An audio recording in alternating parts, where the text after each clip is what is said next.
innovation and enterprise par excellence.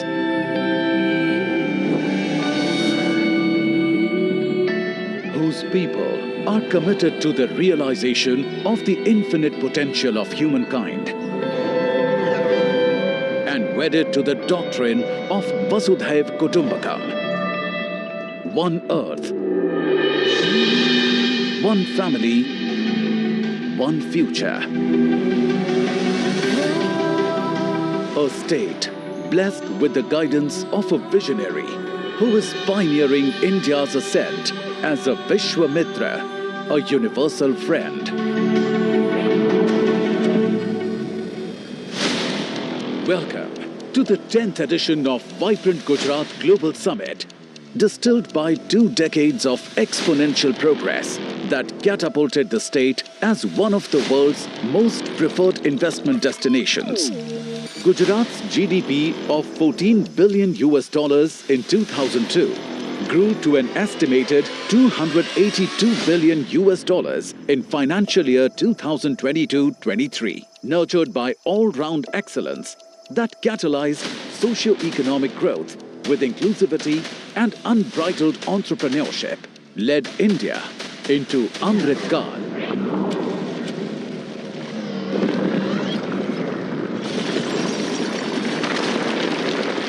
Envisioned in the face of adversity by the Honorable Prime Minister Narendra Modi at a time when he was the Chief Minister of Gujarat, the Vibrant Gujarat Global Summit bears on eloquent testimony to the characteristic resilience and the indomitable spirit of Gujarat. Inspired by Shri Modi's vision, the last 20 years have been an unparalleled saga of progress that has witnessed Vibrant Gujarat transform the state into India's growth engine. With unmatched state-of-the-art infrastructure, unsurpassed manufacturing prowess, and unparalleled growth. From farm to fintech, drip irrigation to drones, new age technological advancements in semiconductors and electronics. From a vibrant startup ecosystem to flourishing e-commerce. From India's biggest hybrid energy park to the world's biggest diamond hub and office complex. Vibrant Gujarat Global Summit has elevated the esteem and stature of the state within the country and beyond.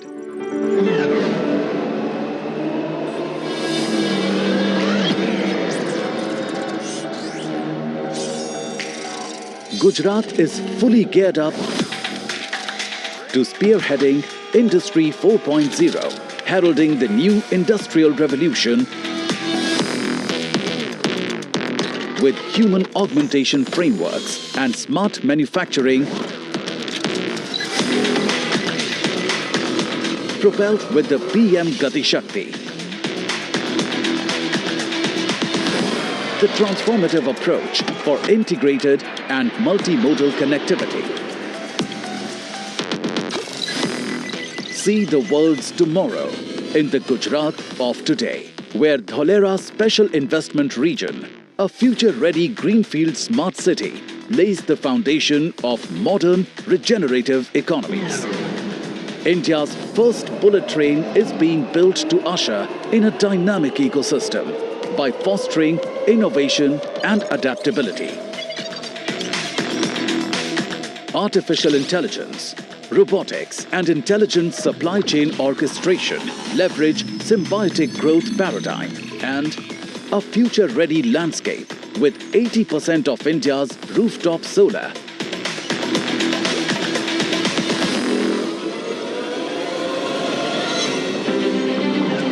To cutting-edge lab-grown diamonds, epitomize circular prosperity model for holistic sustainable development. It is gearing India's decade as a launchpad for technology and innovation, with new opportunities in semiconductors and electronics, unlocking infinite potential for startups and e-commerce with quantum-resilient infrastructure, shaping the future of fintech and continuing to foster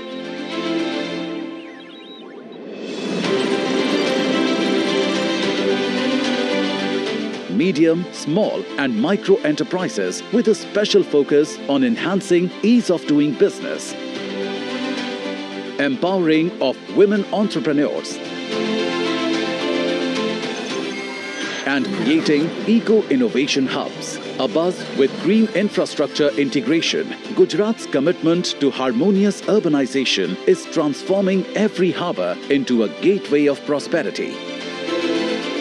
It is transitioning to still greater heights in sustainability with vast spaces of renewable energy, an exciting hub for green energy including green hydrogen, electrolyzers, renewables and EV manufacturing. Gujarat strides forward towards mitigating carbon footprint as a beacon for clean solutions and net zero. पिछले 20 वर्षों से अगले 20 वर्ष ज्यादा महत्वपूर्ण है। जब vibrant Gujarat के 40 साल पूरे होंगे, यही समय है जब भारत को एक ऐसा रोड मैप बनाना होगा जो उसे 2047 तक एक विकसित और आत्मनिर्भर भारत, आत्मनिर्भर राष्ट्र के रूप में हम उसको दुनिया के सामने प्रस्थापित करें। मुझे विश्वास है आप सभी भी इसी दिशा में जरूर सोचेंगे, जरूर कदम उठाएंगे, जरूर आगे आएंगे। आज वाइब्रेंट गुजरात समिट विश्व के thought leaders, investors, policy makers के लिए नॉलेज शेयरिंग का ग्लोबल प्लेटफॉर्म बन गया है।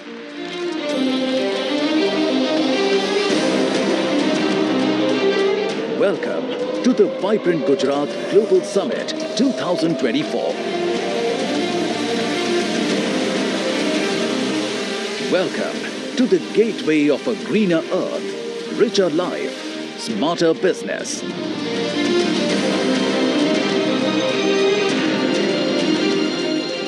Welcome to Vibrant Gujarat 2024, the gateway to the future.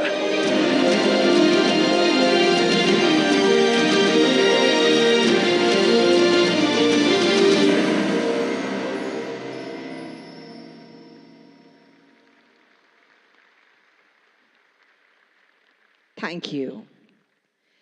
With the attributes like transparency, inclusivity, efficiency, empathy, and accountability, the Honorable Chief Minister of Gujarat, Shri Bhupendra Patel, has steered the state of Gujarat towards progress, ensuring equitable development in all the sectors.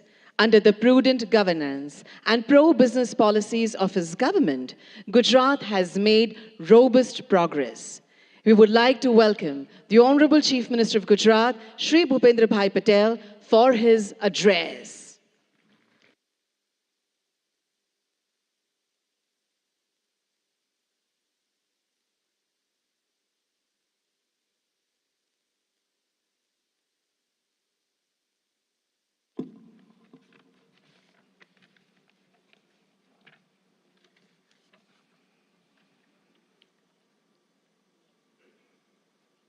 विश्व नेता और भारत के यशस्वी वड़ा प्रधान तथा vibrant Gujarat global summit के प्रणेता आदरणीय Shri Narendra Modi ji,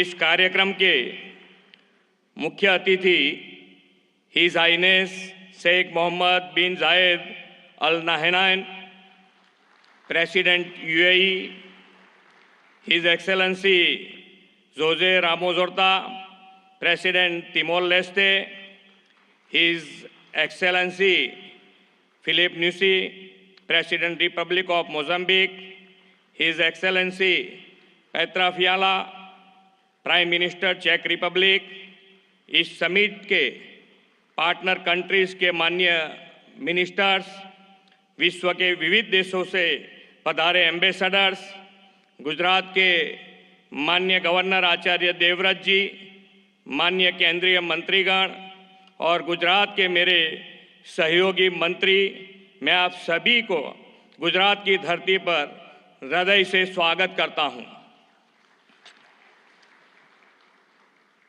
vibrant summit के pioneer and architect आदरणीय प्रधानमंत्री श्री नरेंद्र मोदी ने वाइब्रेंट समिट को बिजनेस ब्रांडिंग के साथ बॉन्डिंग का भी समिट कहा है। आज यहां आप सभी की गौरवमयी उपस्थिति प्रधानमंत्री श्री की इस बात को चरितार्थ करती है। वाइब्रेंट गुजरात ग्लोबल समिट 2024 के खास बनाने वाले 34 पार्टनर कंट्रीज और 16 पार्टनर ऑर्गेनाइजेशन के प्रतिनिधियों का 130 से अधिक देशों के डेलीगेट्स का भी मैं सम्मान के साथ स्वागत करता हूं। Global industries and business community के चेयरपर्सन, सीईओज तथा सीनियर रिप्रेजेंटेटिव्स का भी गुजरात की धरती में स्वागत है। भारतीय संस्कृति के वसुधैव कुटुंबकम, एक पृथ्वी, एक परिवार, एक भविष्य के विचार को प्रधानमंत्री श्री नरेंद्र भाई मोदी ने विश्व तक पहुंचाया है। माननीय प्रधानमंत्री श्री नरेंद्र मोदी जी के नेतृत्व में हाल ही में संपन्न हुई भारत की G20 प्रेसिडेंसी भारतवासियों के लिए एक बड़ी उपलब्धि रही है। आज गुजरात ने विश्व व्यापार, वाणिज्य एवं औद्योगिक क्षेत्र में प्रमुख स्थान हासिल किया है। यह आदरणीय श्री नरेंद्र भाई मोदी के दूरंदेशी तथा कुशल नेतृत्व का ही परिणाम है।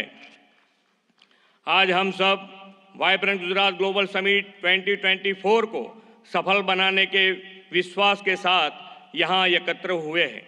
21वीं सदी की शुरुआत में कई चुनौतियों से घिरे गुजरात को तत्कालीन मुख्यमंत्री श्री नरेंद्र भाई मोदी ने वाइब्रेंट समिट के माध्यम से आशा की नई किरण दिखाई थी। 2003 में वाइब्रेंट गुजरात जैसे ये विजनरी इवेंट का प्रारंभ करते हुए आदरणीय श्री नरेंद्र भाई ने कहा था, Gujarat can and Gujaratis will. आज यह समिट 2 दशक की असीम सफलता से पूरे विश्व के लिए नॉलेज शेयरिंग तथा नेटवर्किंग का सम्मानित मंच बन गया है। आज हम बड़े गौरव से कह सकते हैं कि आपकी प्रेरणा से ही Gujarat best destination for investment तथा देश के विकास का ग्रोथ इंजन बन गया है। आदरणीय नरेंद्र भाई जी हर वाइब्रेंट समिट में गुजरात के वर्ल्ड क्लास डेवलपमेंट का विजन और नई पहलों की परिकल्पना हमें दी है। आप ही के मार्गदर्शन और नेतृत्व में गुजरात ने इसे भली भांति साकार किया है। गुजरात आप ही के मार्गदर्शन में पॉलिसी ड्रिवन स्टेट बना है। हम हमारी पॉलिसी के प्रति कमिटेड हैं। हम हर कमिटमेंट को ऑनर करते हैं। प्रधानमंत्री जी ने गुजरात में ग्लोबल फाइनेंस एक्टिविटीज शुरू करने का विजन दिया और परिणाम स्वरूप उनके मार्गदर्शन में गिफ्ट सिटी आज वर्ल्ड की अनेक बड़ी फाइनेंशियल और फिनटेक कंपनियों का हब बन गया है। धौलेरा, SIR, साणंद मंडल बेचराजी का ऑटो मैन्युफैक्चरिंग हब, विश्व का सबसे बड़ा renewable energy park, medical devices तथा bulk drug park, semiconductor display fab उत्पादन, in space cluster, defence and aerospace manufacturing, ऐसे अनेक उपलब्धियों और विकास के नए कीर्तिमान गुजरात ने वाइब्रेंट समिट की सफलता के फलस्वरूप हासिल किया है। इतना ही नहीं, गुजरात के इस मॉडल से प्रेरित होकर देश के अन्य राज्यों ने भी अपनी राज्यों के इवेंट में समिट के आयोजन शुरू किया है। माननीय प्रधानमंत्री जी के विकसित भारत के विजन के अनुरूप ही हमने 10th वाइब्रेंट गुजरात समिट की theme gateway to the future रखी है। यह समिट भारत के अमृत काल का पहला समिट है और यह प्रधानमंत्री जी की विभिन्न राष्ट्रीय प्राथमिकताएं सेमीकंडक्टर और electronics, green hydrogen, renewable energy, electric mobility, MSME और स्किल डेवलपमेंट पर फोकस्ड हैं। मुझे यह बताते हुए अत्यंत खुशी हो रही है कि इस वाइब्रेंट समिट के उपलक्ष्य में हो रहे एमओयूज की 50% एमओयूज ग्रीन एमओयूज हैं। क्लाइमेट चेंज की चुनौतियों का सामना करने और पर्यावरण की रक्षा के प्रधानमंत्री जी के विजन को साकार करते हुए ग्रीन ग्रोथ, रिन्यूएबल एनर्जी और सस्टेनेबल डेवलपमेंट के प्रति हमारी प्रतिबद्धता ये एमओयूज दर्शाती है।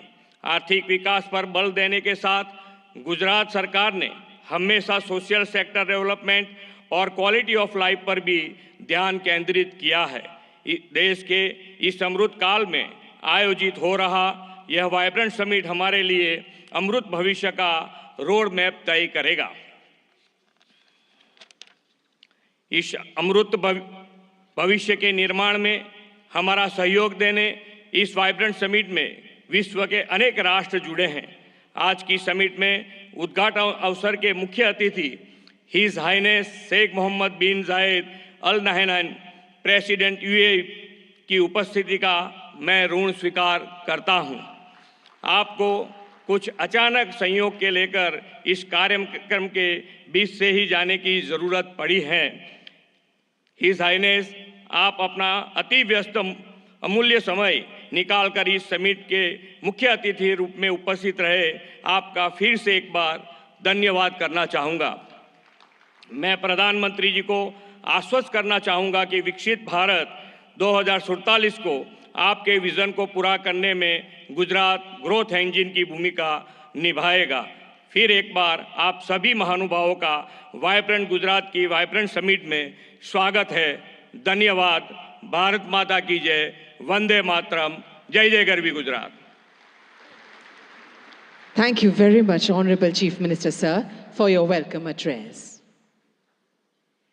As mentioned by our Honorable Chief Minister, sir, our chief guest, His Highness Sheikh Mohammed bin Zayed Al Nahyan, Honorable President of the United Arab Emirates and ruler of Abu Dhabi, has to leave due to a pressing commitment, but before that, he has graciously agreed to say a few words. We welcome you, sir.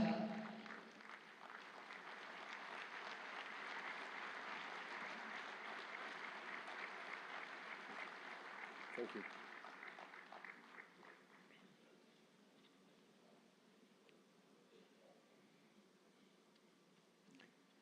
السلام عليكم. في البداية أشكر رئيس وزراء ولاية جوجرات على هذه الكلمة القيمة، كما أشكر صديقي وأخي العزيز رئيس الوزراء الهندي على دعوته الكريمة لحضور هذه القمة التي أسسها هو شخصياً عام 2003، وأصبحت منصة عالمية لتبادل الخبرات والمعلومات حول تطوير الاقتصاد والاستثمار. وأهنيكم دولة الرئيس بمناسبة مرور 20 عام على هذه الانطلاقة. سيدي، نحن سعداء جدا بالمشاركة مع أصدقائنا في الهند والعالم في هذه القمة لنبعث جميعا ما يسعد شعوبنا ويطور دولنا. كما أشكر المشاركين والمنظمين لهذه القمة، وأتمنى للجميع النجاح والتوفيق والخروج بنتائج تخدم التعاون والتنمية والازدهار للجميع. شكراً.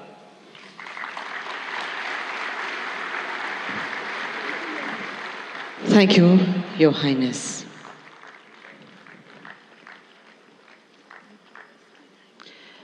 We profusely thank him for his words of appreciation.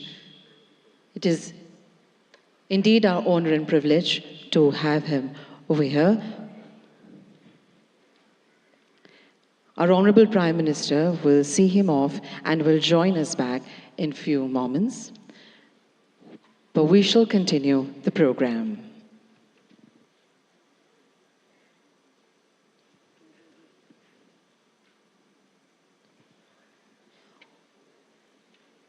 On this occasion, we have with us some eminent captains of industry. We would like to request them to address the gathering and share their insightful perspectives, enriching this prestigious summit with their profound knowledge and vision. We would like to invite Shri Lakshmi Mittal, Chairman, ArcelorMittal, for his address.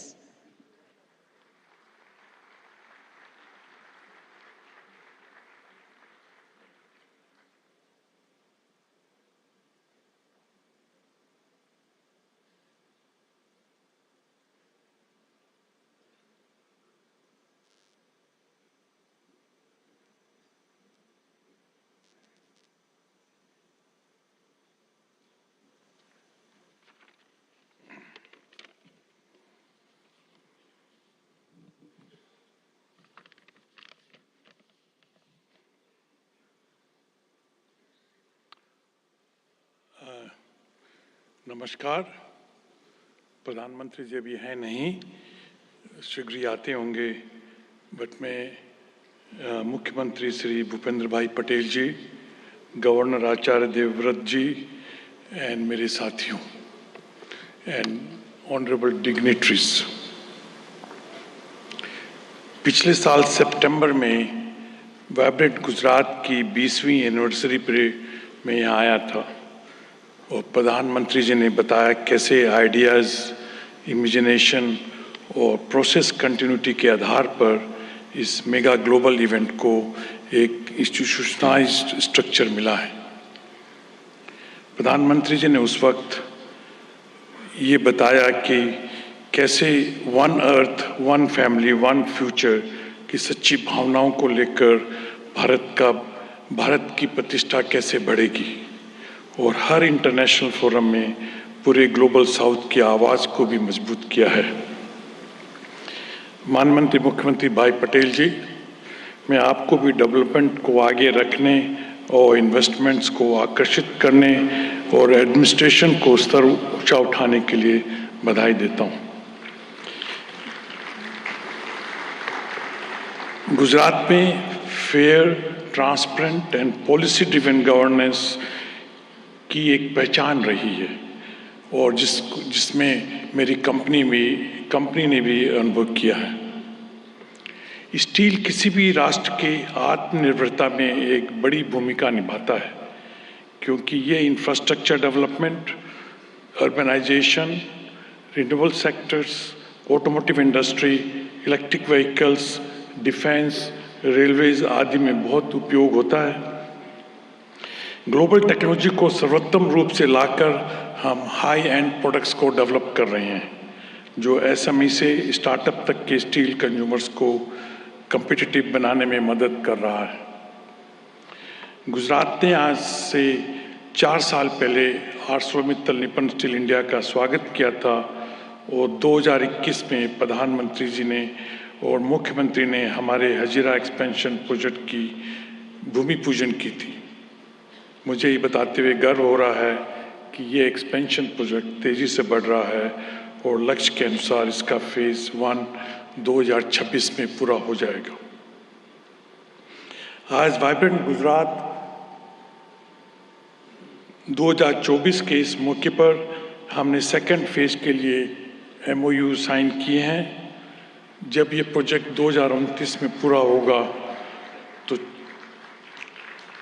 24 million tonne crude steel production की क्षमता के साथ आर्सलरमित्तल Nippon steel India का Hazira site विश्व के सबसे बड़े single location integrated steel plant में से एक बन जाएगा। हमें पूरा भरोसा है कि गुजरात सरकार के सहयोग के साथ हम इस प्रोजेक्ट को अगले 5 साल में पूरा करने में सफल होंगे।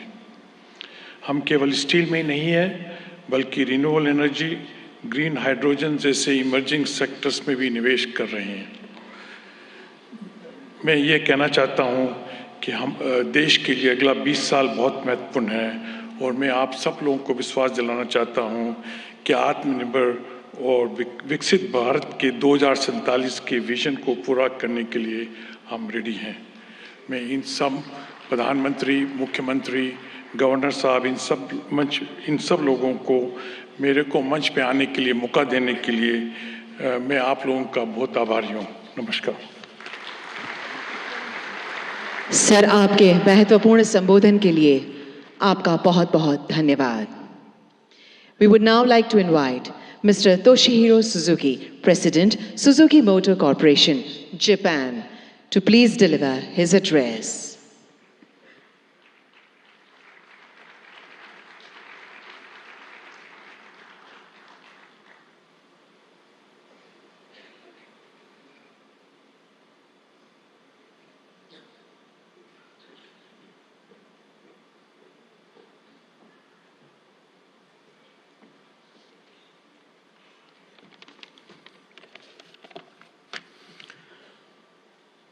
Honorable Prime Minister, Mr. Narendra Modi, and all senior guests, good morning and namaskar.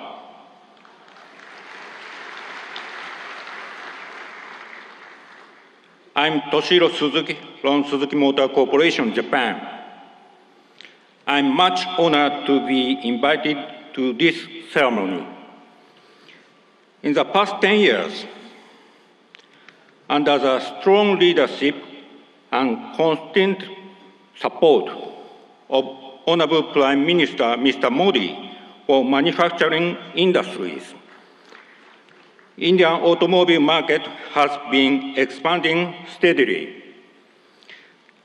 As a result, India has become the third largest automobile market in the world. We, Suzuki, have also scaled up production capacity substantially in India. It's noteworthy that as compared to 10 years ago, we expect 1.7 times in vehicle production and 2.6 times in export sales in the current fiscal year. Thanks to Prime Minister Mr. Modi's progressive approach and India's growth, we will invest in the future also.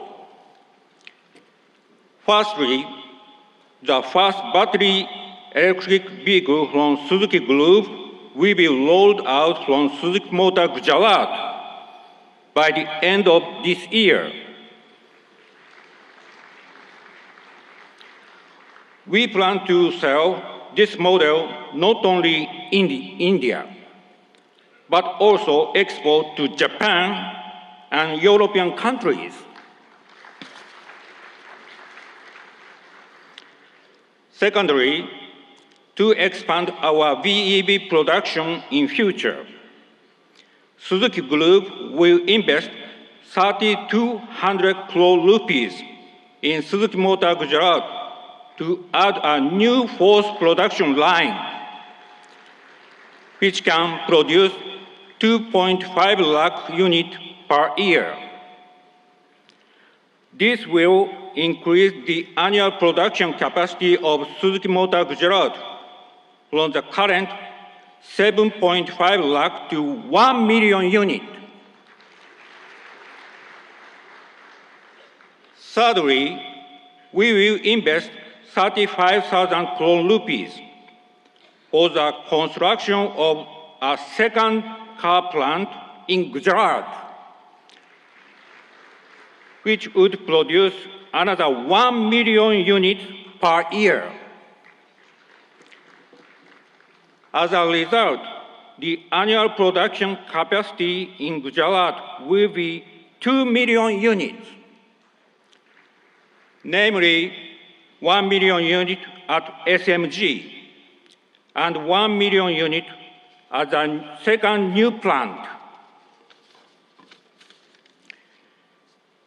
Finally, as far as reduction of greenhouse gas emission is concerned, our effort will be through a multi-pathway approach. That means, in addition to vehicle electrification, we will offer multiple options, such as compressed natural gas, biogas, bioethanol, and green hydrogen. Taking advantage of India's animal wealth, we will start production of biogas from cow dung.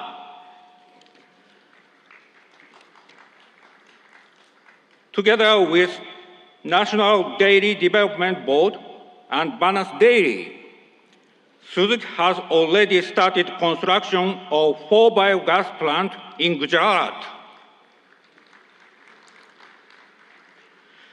Suzuki Group will always work to provide a variety of sustainable customer-oriented mobility options. Thank you for your kind attention. Thank you very much, sir. We would like to invite Shri Mukesh Ambani, Chairman, Reliance Industries Limited.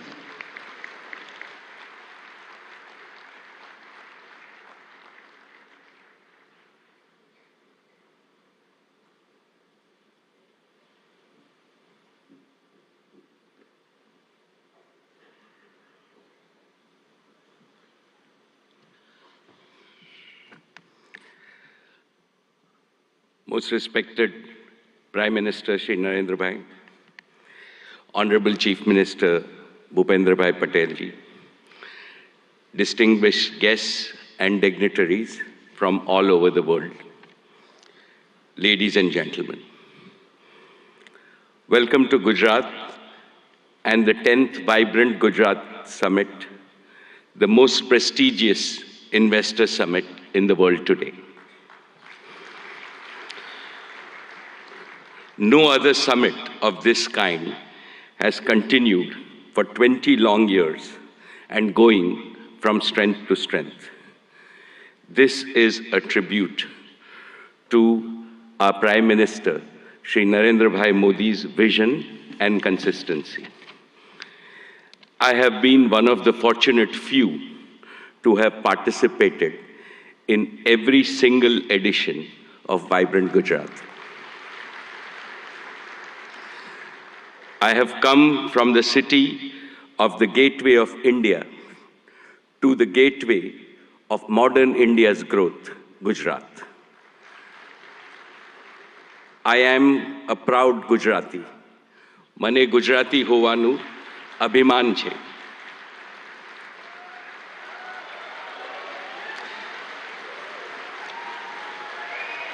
When foreigners think of New India, they think of a new Gujarat, Navu Gujarat. How did this transformation happen?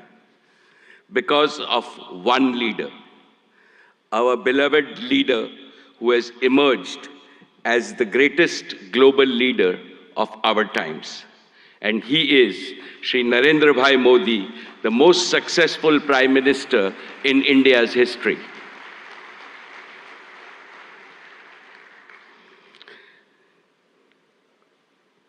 About Narendra Bhai, when you speak, the whole world not only listens, but applauds you.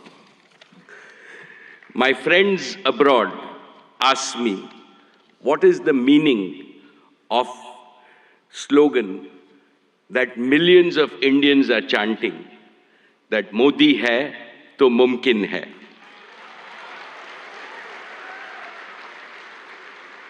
I tell them,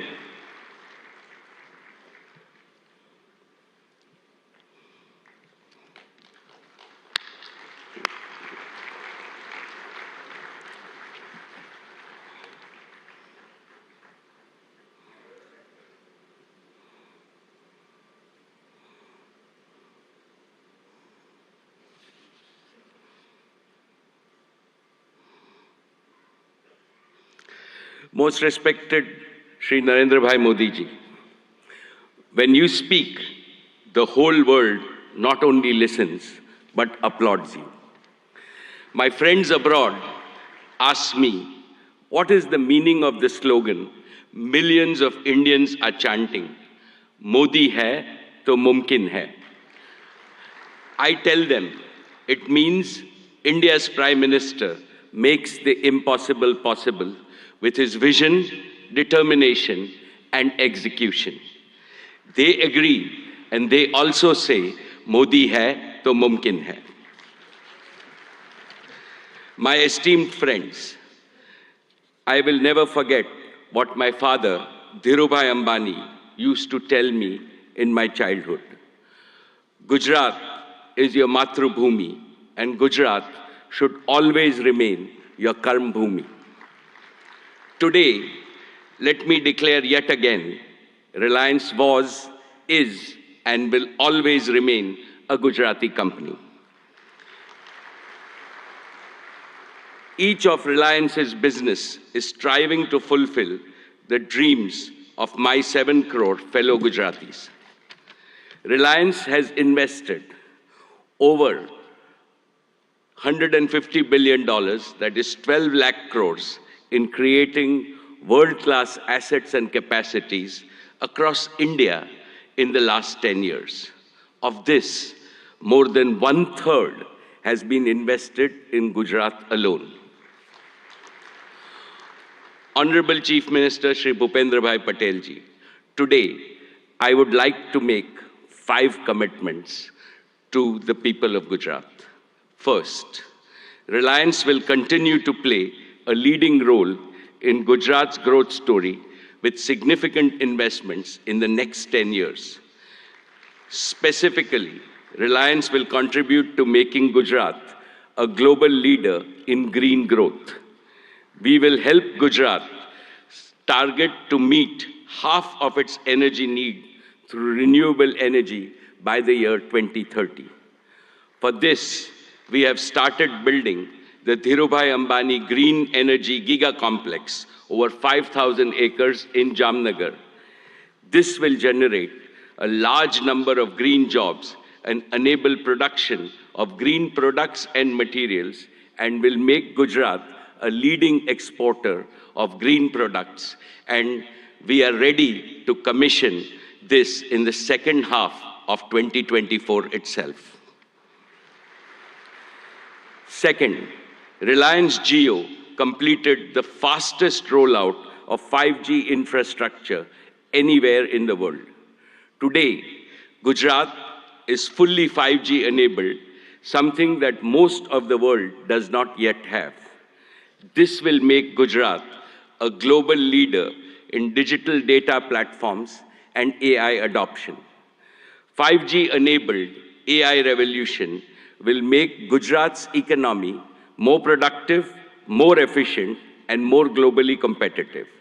Besides generating millions of new employment opportunities, it will produce AI-enabled doctors, AI-enabled teachers, and AI-enabled farming, which will revolutionize healthcare, education, and agricultural productivity in the state of Gujarat. This will benefit every Gujarati in urban as well as rural areas, since, to my mind, AI also means an all-inclusive growth. Third, Reliance Retail will further accelerate its mission to bring quality products to consumers and simultaneously empower lakhs of kisans and small merchants.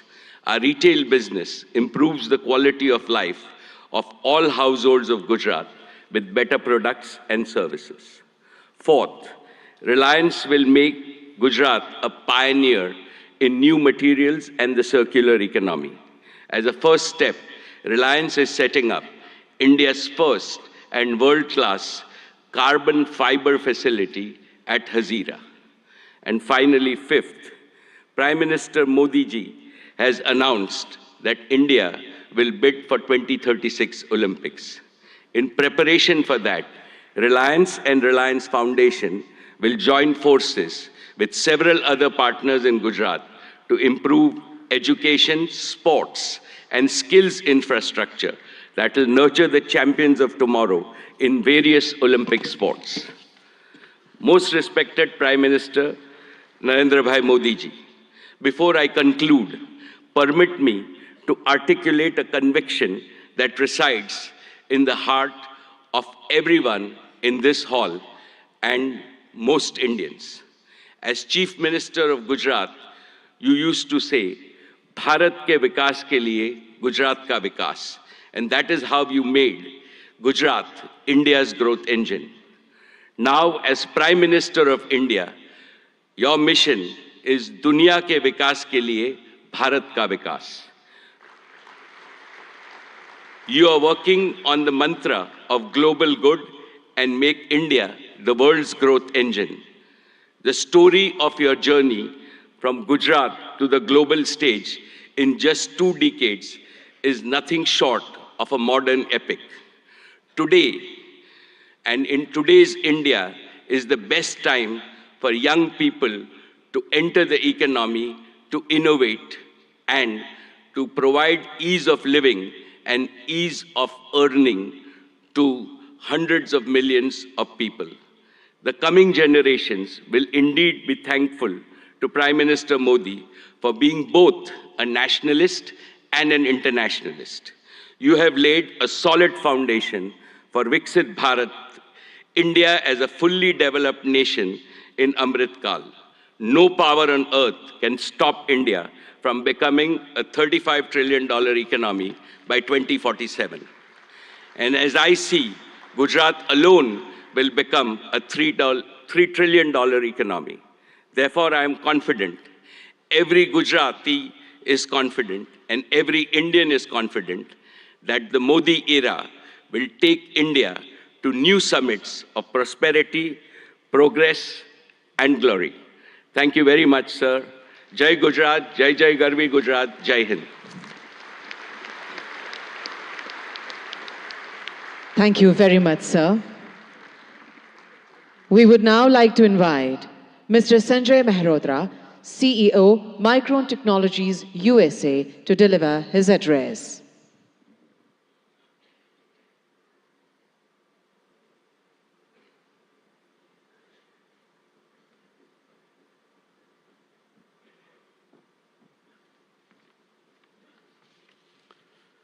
Namaste and good morning. I would like to open by thanking Prime Minister Modi ji. Your vision to make India a global hub for semiconductors will be a huge economic driver for India's future as India marches toward becoming the 3rd largest global economy.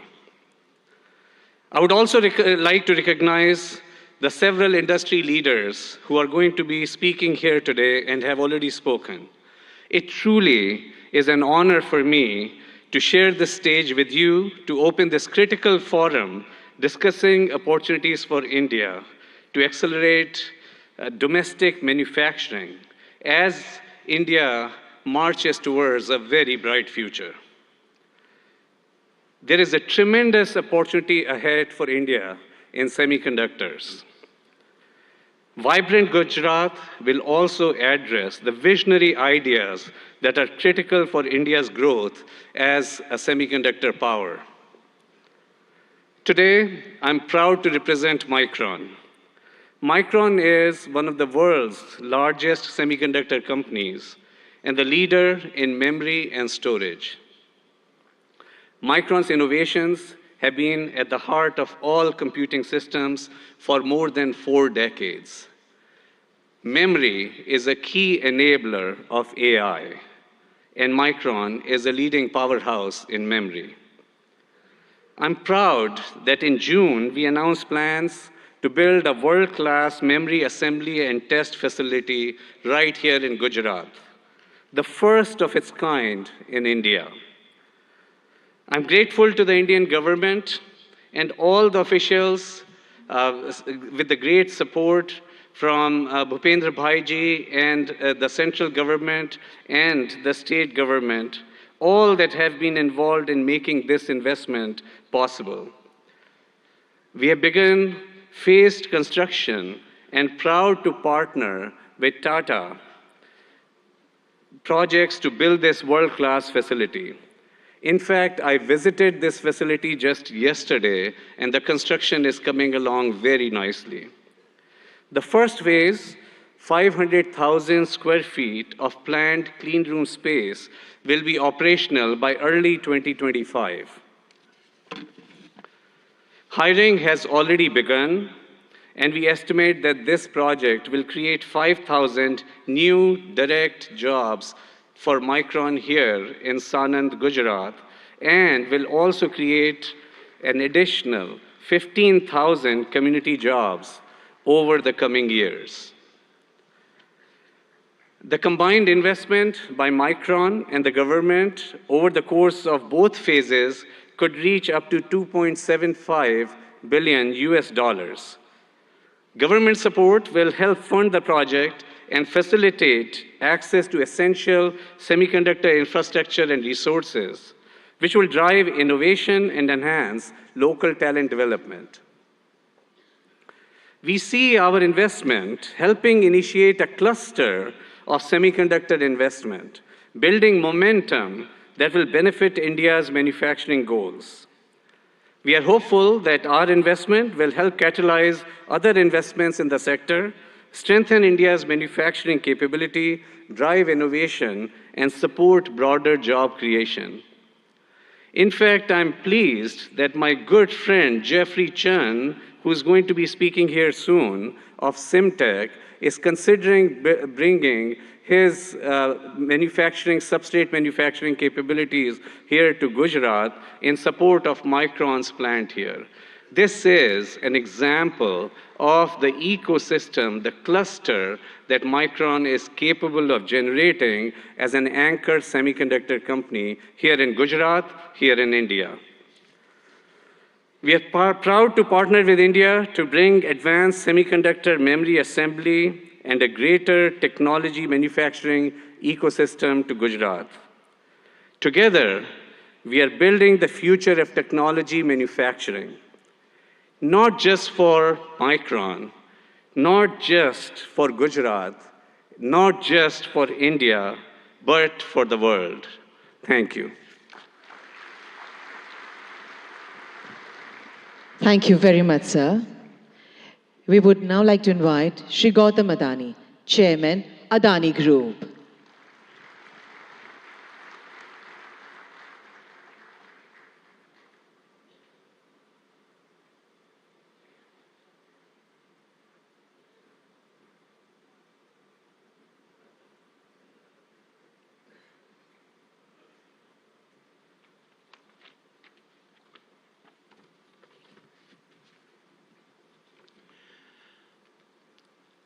Honorable Prime Minister, Shri Narendra Modi,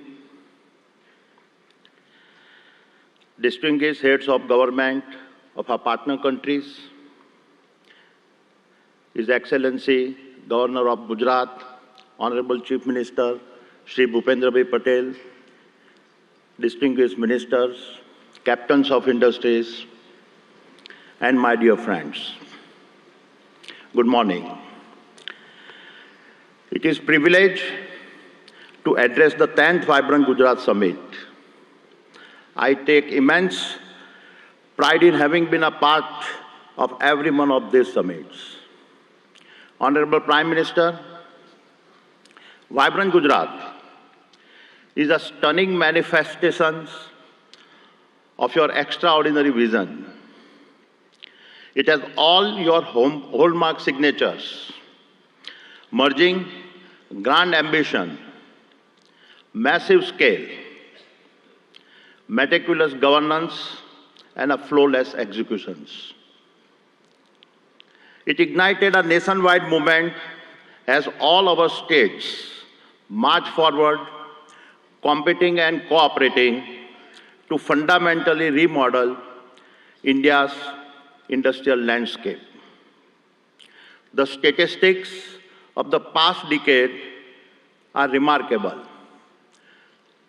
Since 2014, India's GDP has grown by 185% and per capita income by a stunning 165%. This achievement is unparalleled, especially considering this decade's geopolitical conflicts and a pandemic challenges.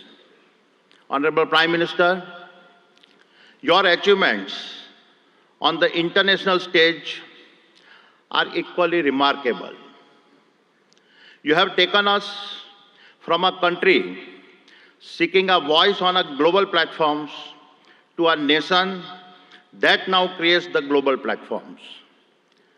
The Solar Alliance platform, an initiative you conceptualized, and your leadership at the G20 platform set a benchmark for a more inclusive world order. Adding the Global South to the G20 is a defining moment in our modern history. Honorable Prime Minister, you don't just predict the future, you shape it. You have reoriented India to become the world's fastest growing nation and position her as the global social champion driven by the two philosophies of Vasudhaiva Kutumbakam and a Vishwaguru. And the best is yet to come. With your foresight in harnessing India's youth to build a Viksit Bharat and make India a fully developed nation by 2047, you have ensured that the India of today is poised to shape the global future of tomorrow. Honorable Chief Minister, at the previous summit, I announced our investment of over rupees 55,000 crores by 2025. We have already surpassed rupees 50,000 crore across the various sectors I had promised and have vastly exceeded our target of 25,000 direct and indirect jobs. Today, I commit to further investments. We are constructing the world's largest green energy park in Khavda district, Kutch, generating 30 gigawatt of our renewable energy over 725 square kilometers, even visible, is from space. We are expanding the green supply chain for an Atmanirbhar Bharat and creating the largest integrated renewable energy ecosystems. This includes solar panels, wind turbines, hydrogen electrolyzers, green ammonia, PVC, and expansion in copper and cement projects. Over the next 5 years, the Adani Group will invest over rupees 2 lakhs crore in Gujarat, thereby creating over 100,000 direct and indirect jobs. I am grateful for your support. It is my commitment that I will do my part to contribute to a Viksit Gujarat. Thank you. Jai Jai Garvi Gujarat. Jai Hind. Thank you very much, sir. We would now like to invite Mr. Jeffrey Chen, Global CEO, Simtech, South Korea.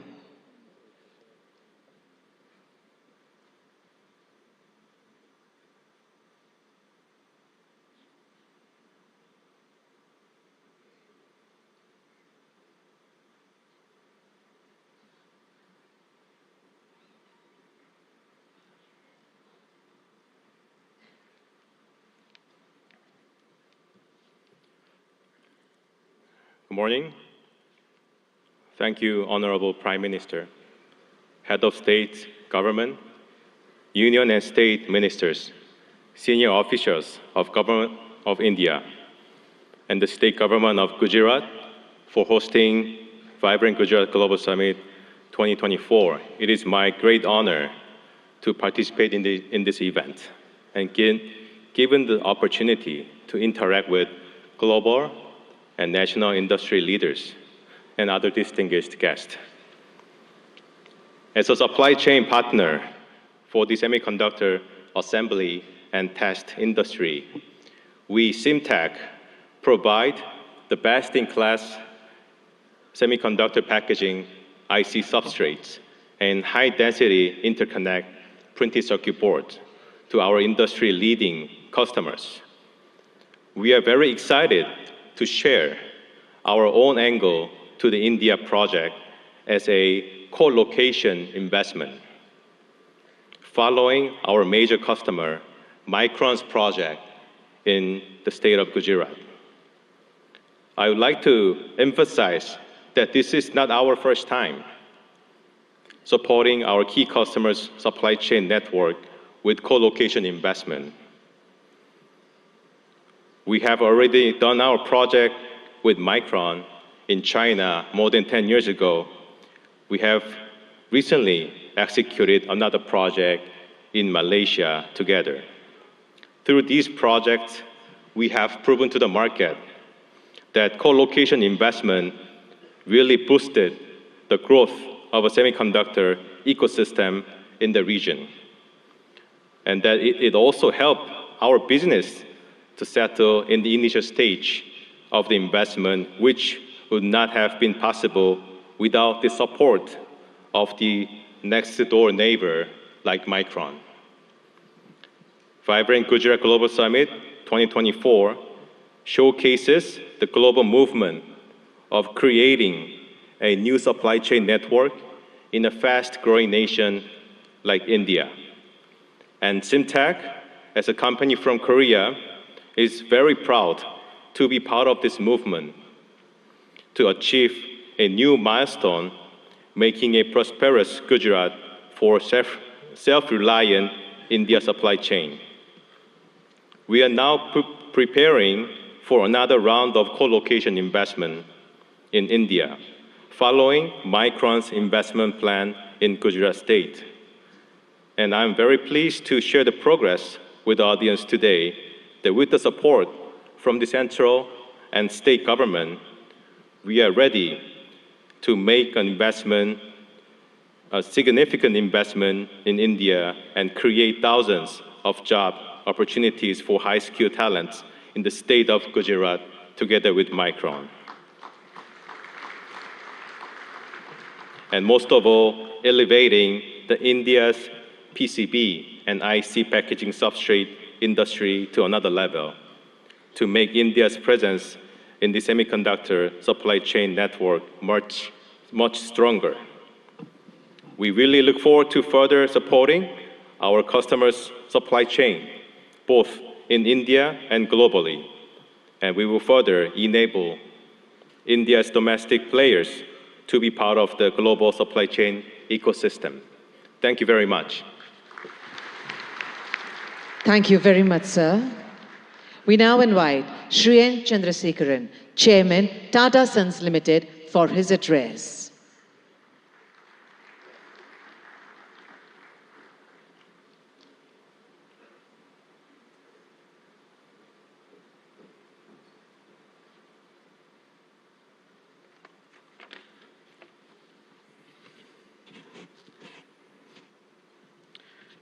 Honorable Prime Minister Shri Narendra Modi ji, Honorable Chief Minister Shri Bhupendra Bhai Patel ji, Governor of Gujarat, distinguished heads of states, ministers, ladies and gentlemen.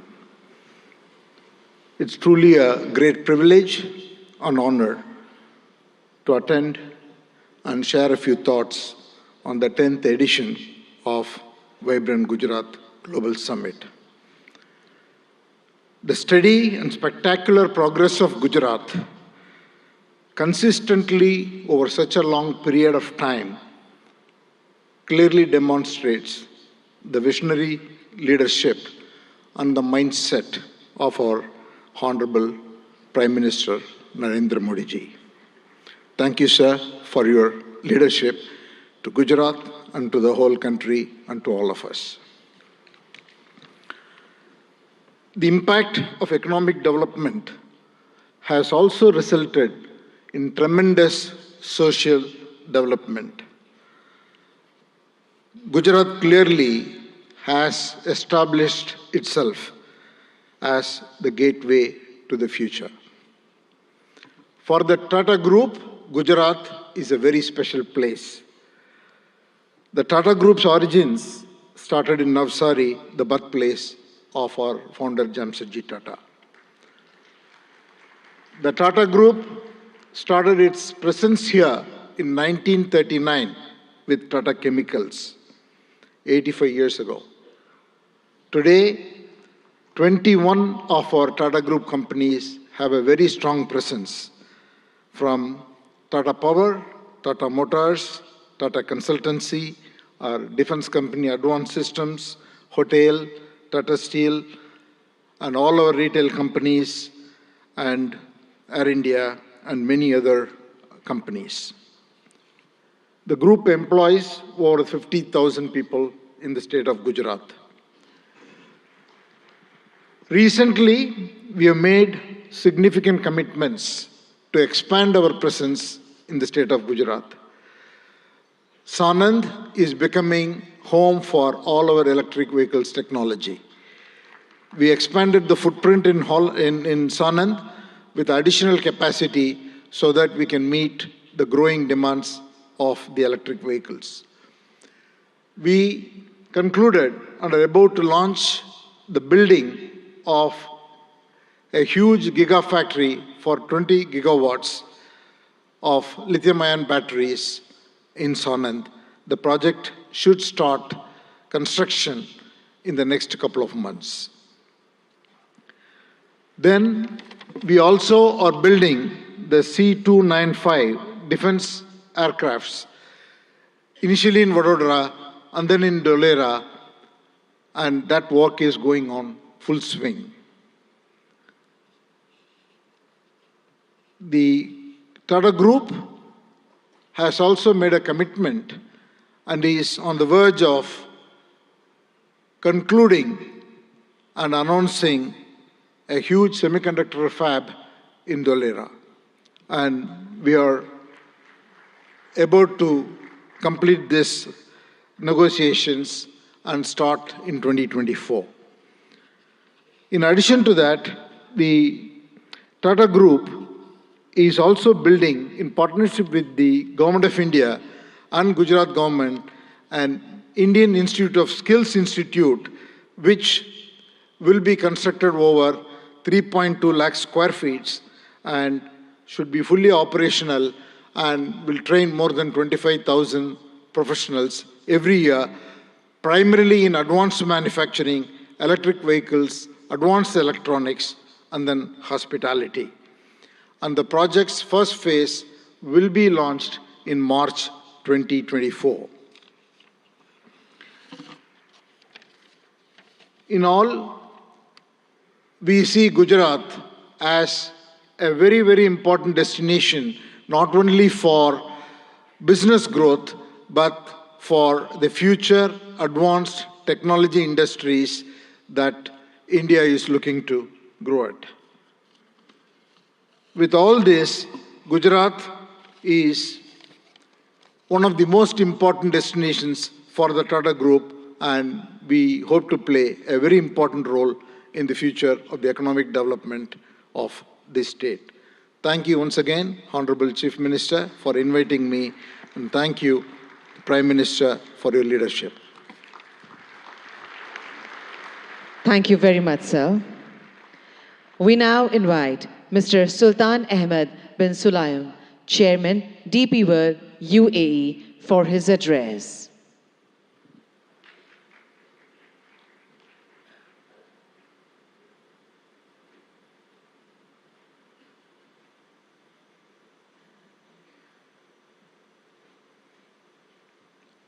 Honorable Minister Shri Narendra Modi, Honorable Chief Minister of Gujarat, Shri Bhupendra Patel, dignitaries of Government of India, UAE, and partner countries. Distinguished guests, good morning. It's a great honor and a privilege to address the inaugural session of the 10th edition of the Vibrant Gujarat Global Summit. It is heartening to see Honorable Prime Minister Modi's vision of vibrant Gujarat became a reality.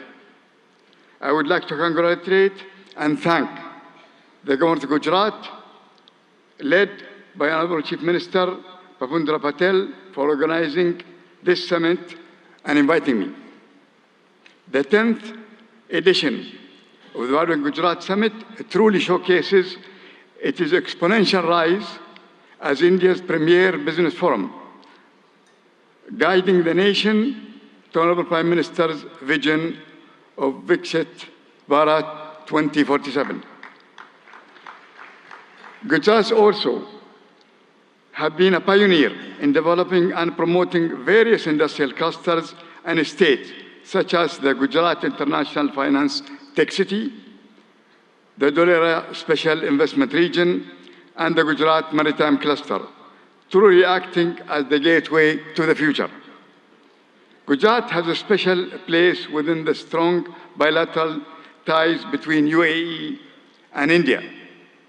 The UAE is one of the biggest overseas investors in Gujarat, having invested more than $2.4 billion since 2017. And these strong connections have seen Gujarat export more than $7 billion worth of goods to UAE in the last year. India was the fastest growing major economy in the world in 2023. This growth is set to continue under the strong leadership of Honorable Prime Minister Modi and Honorable Chief Minister Patel.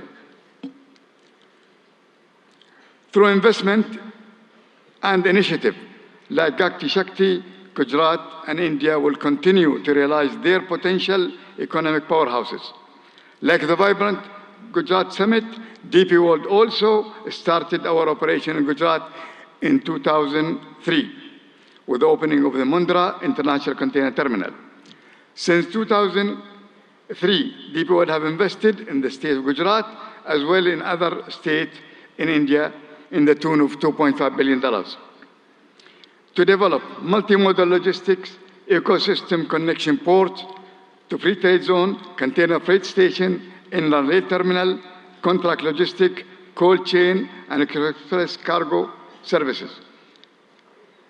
DP World is planning in the next 3 years to invest, in addition to that, $3 billion.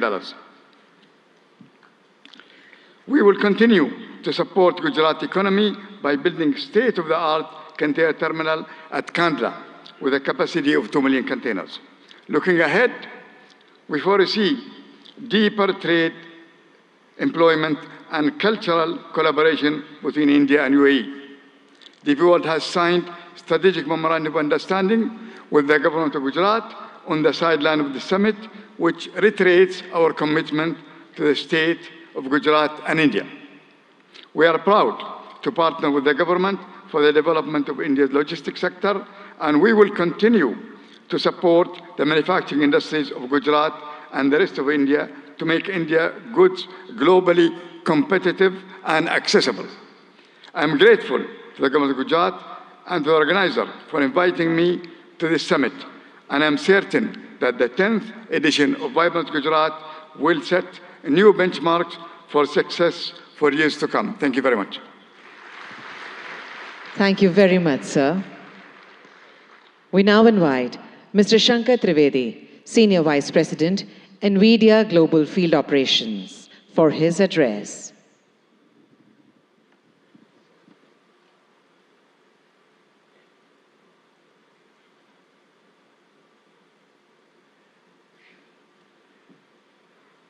Namaste. Good morning, Honorable Prime Minister Narendra Bhai Modi ji, Honorable Chief Minister Bhupendra Bhai Patel ji, distinguished heads of state and leaders of government, and captains of industry, ladies and gentlemen, ane bhaiyo ane behno. It's such a pleasure and honor to be part of so many giant captains of industry here as a humble Ahmedabadi boy who started many years ago, went to IIT Delhi, and now I have the privilege of representing NVIDIA at this summit. Um, Generative AI is going to change the way we work, the way we do business, the way we govern, the way we live. Just like the internet starting 30 years ago and the mobile revolution starting 25 years ago, the generative AI revolution will also do the same. Generative AI is going to affect all of you. More than 5 years ago, Prime Minister Narendra Modi ji invited my CEO Jensen Huang to deliver a lecture to all of the heads of Indian governments in the Vigyan Bhavan. It is the first time that a global leader actually talked about implementing of AI. Thanks to the leadership of Prime Minister Modi ji, it has been a catalyst to accelerate the adoption of generative AI in India and also here in Gujarat. Today, I want to give you 3 specific things that NVIDIA has actioned over the last few months. Number 1, skills development. We have created digital content that can be delivered online and in person to hundreds of thousands of students, developers, researchers, and technical institutions. We are already rolling out this curriculum content on generative AI to all of our business partners here in India, especially the global systems integrators. We are now most willing and keen and eager to partner with universities and technical institutions here in Gujarat and elsewhere in India to deliver this compelling content to the hundreds and thousands of developers in India.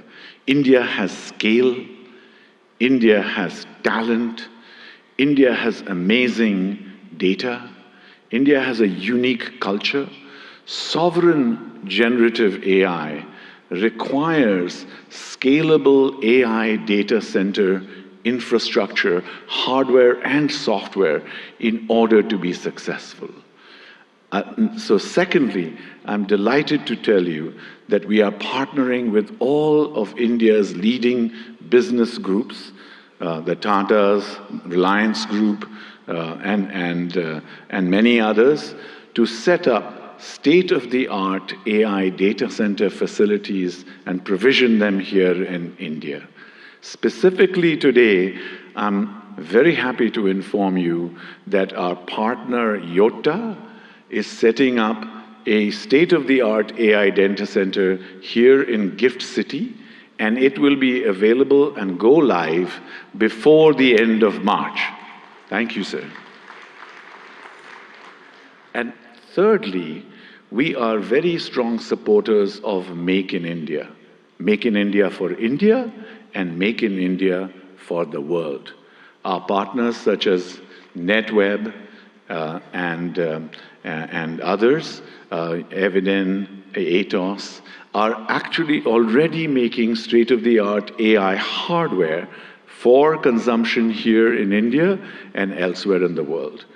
And we are working strongly with partners both in the upstream semiconductor and ecosystems such as Sanjay and his company at Micron and other semiconductor ecosystem partners, as well as downstream partners such as our system OEMs, our ODMs, our contract manufacturers, and other data center providers to establish a very strong AI electronics ecosystem in India, which can service not just here in India and Gujarat, but also the global economy. Thank you again, sir, and it's a pleasure and privilege to be here. Jai Hind, Jai Garvi Gujarat, and of course, God bless America too. Thank you. Thank you very much, sir. We now invite Mr. Nikhil Kamath, co-founder and CFO, Zerodha.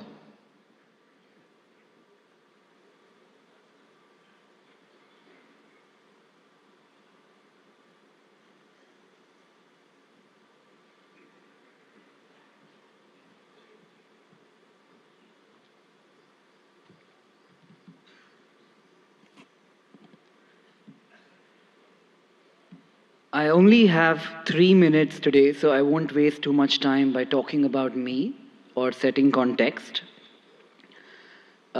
Picture a 17-year-old boy, a school dropout in Bangalore from 20 years ago, not particularly smart, not too educated, and no capital at hand. Bangalore from 20 years ago was a lot quieter, greener, without the vibrance that one might associate with Bangalore today. The fact that I'm able to stand here today in front of all of you, people I have idolized for so long, that opportunity to me has been incredible, and that to me is the India story. I often hear people talking about what India could be 10 years from now, what needs to change, or the fact that we will arrive in 10 years, in 5 years, or a certain period of time from today. I think we are standing too close to the trees and not seeing the forest, because the India I am in today, that is the India that to me has already arrived.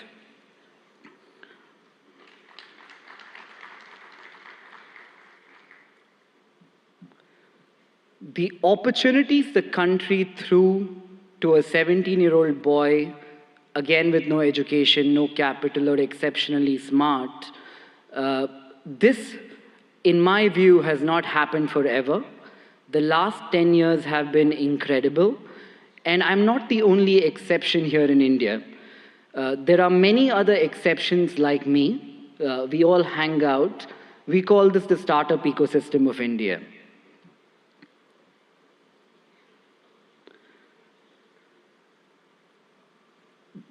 The big change in India from the last decade, in my opinion, also has been that entrepreneurship has moved from something that we have all watched around us, heard in movies, or thought could happen, something that we aspire to entrepreneurship today, which is something that we all are actively trying. You could take an example of this being a housewife watching Shark Tank, a small-time shoe salesman selling online on Flipkart. These are not stories that existed 10 years ago. To that one man in the audience here today, who in my opinion has facilitated this stable ecosystem for people like me to thrive, and millions of other who we call the youth of India to thrive, I would like to say thank you, Modi ji, for having created this ecosystem for all of us.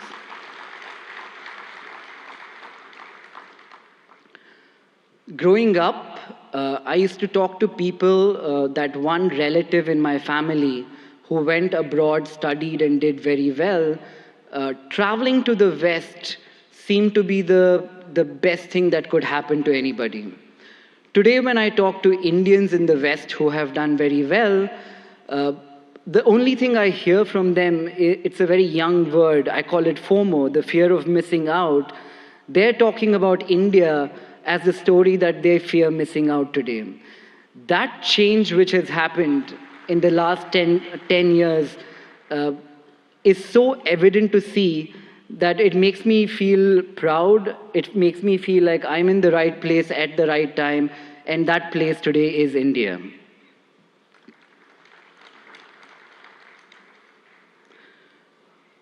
I often ask people, if their life was a book, what would they call the current chapter? It's a good question for all of us to ask ourselves. When I look at India and I ask myself, what would be this chapter in the book of India? The first word that came up in my mind was arrived. And finally, as I stand here in a room full of politicians, diplomats, dignitaries, mentors, I don't look upon this ecosystem as potential, as the way I'm looking at this today is we're all potential partners in a story that could change the global economic landscape today, and that story is India.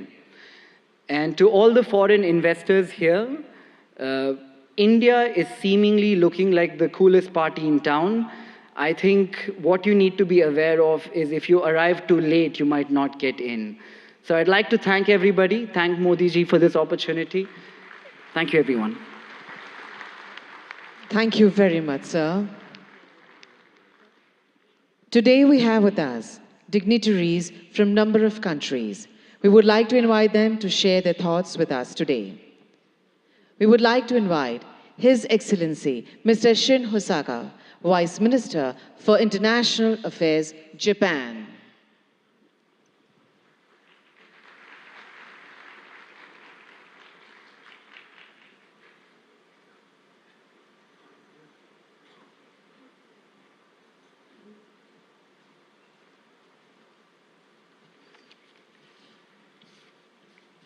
Namaskar. Good morning. Honorable Prime Minister Narendra Modi, Honorable Chief Minister of Gujarat, Pendra Patel, distinguished guests, all the delegates in attendance, my name is Shin Hosaka, Vice Minister for International Affairs of the Ministry of Economy, Trade and Industry of Japan, or METI for short. First of all, on behalf of the Japanese government, I'd like to express our gratitude to Prime Minister Modi for the letter to our Prime Minister Kishida expressing his condolences regarding the large earthquake January 1st in the Noto region in Japan. Thank you very much. Well, thank you for graciously inviting me to Vibrant Gujarat 2024. It's a great honor to have a speech in this Sunday event. With the world facing multiple crises that include natural disasters, climate change, and geopolitical tensions, firm international cooperation for addressing challenges on a global scale is taking on greater importance. I wish to express my admiration for the formidable leadership of Prime Minister Modi, who, despite such difficult circumstances, has successfully upheld India's great responsibility of the G20 presidency and continues to tackle the promotion of economic cooperation among the global South nations and the resolution of other challenges on a worldwide scale.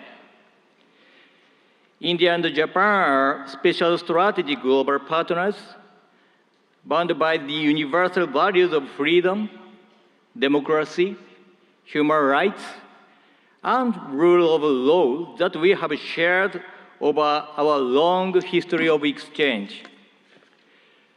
Being that we are at such global turning point, I firmly feel that more than ever, the strengthening of relations between India and Japan in the economic sector is imperative for the sake of carving out a sustainable, peaceful future. Up to this point, Japanese corporations have continued to invest in the nation of India with a cumulative amount of investment between 2000 and 2023, reaching $38.3 billion. This amount is second in the world when tax havens are excluded. The number of Japanese corporations that have entered into the Indian market and the number of their bases of operations they have respectively reached 1,400 and 4,800. Over time, these corporations have kept on contributing to the further development of India's manufacturing sector, particularly the automotive field. In the state of Gujarat, a manufacturing industry ecosystem centered on the 4- and 2-wheeled vehicle sectors have been intensively built there. In order to further accelerate the Make in India initiative, Japan will further tackle the improvement of the investment environment through support for Japanese industrial parks. Gujarat currently hosts 6 Japanese-style manufacturing schools where we develop human resources to work on the manufacturing front lines. We intend to continue lending our cooperation in this field going forward. Initiatives by Japanese corporations are also extremely active. To give an example, Suzuki has already produced 750,000 vehicles at its Gujarat-based factory that it sells all over the world, not just in India. Moreover, the company has also adopted a plan to export electric vehicles produced in Gujarat to Japan and Europe in 2025 and beyond. I feel deep gratitude towards the Indian Gujarat governments for their cooperation for so long. Last July, we announced the Japan-India Industrial Co-Creation Initiatives in order to go beyond cooperation in the automotive industry and other existing industry domains to create industries in the name of further developing relations between our respective nations as we move forward. In the semiconductor, hydrogen green, and digital domains in particular, METE is carrying out preparation to proactively assist with business development in India. For cooperation surrounding semiconductors, in July 2023, we executed the Japan-India Semiconductor Supply Chain Partnership and launched a policy dialogue. Last November, we promptly held our first meeting of that partnership, which had over 100 individuals representing Japanese semiconductor-related enterprises in attendance. This time, as well, we carefully selected some semiconductor corporations with considerable potential to contribute to India and asked them to accompany us here. We hope to go beyond contribution to the establishment of semiconductor ecosystem in India in the form of developing semiconductor manufacturing environment, improving the logistic environment, and developing semiconductor human capital. For the hydrogen domains as well, we are providing support for attracting Japanese cooperation to India and lowering the initial risk associated with the start of operations in order to accelerate cooperation with the nation. In fact, world-leading equipment such as water electricity systems and ammonia mixed combustion burners is in the process of being introduced in India. In addition, METE will enact budgetary measures of $200 million for the purpose of accelerating economic cooperation with India. Our hope is to develop concrete projects through these funds towards the future. The concept of Vibrant Gujarat 2024 is gateway to the future. Let Japan, with its accumulation of technology, and India, whose growth is just beginning, join hands in driving forward the international society and carving out the future of the world.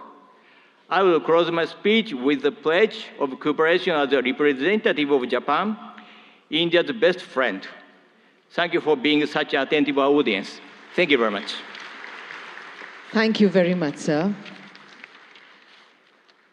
We now invite His Excellency, Mr. Ibrahim Yusuf Al Mubarak, Assistant Minister of Investment, Kingdom of Saudi Arabia, for his address.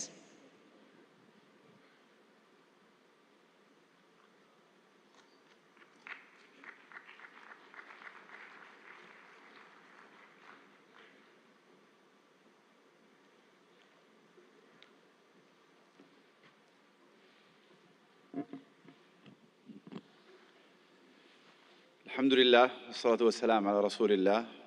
دولة رئيس الوزراء ناريندرا مودي، معالي رئيس الوزراء باتيل، رئيس وزراء ولاية جوجرات، أصحاب الفخامة والسمو والمعالي الحضور الكرام، السلام عليكم ورحمة الله وبركاته. نامستي.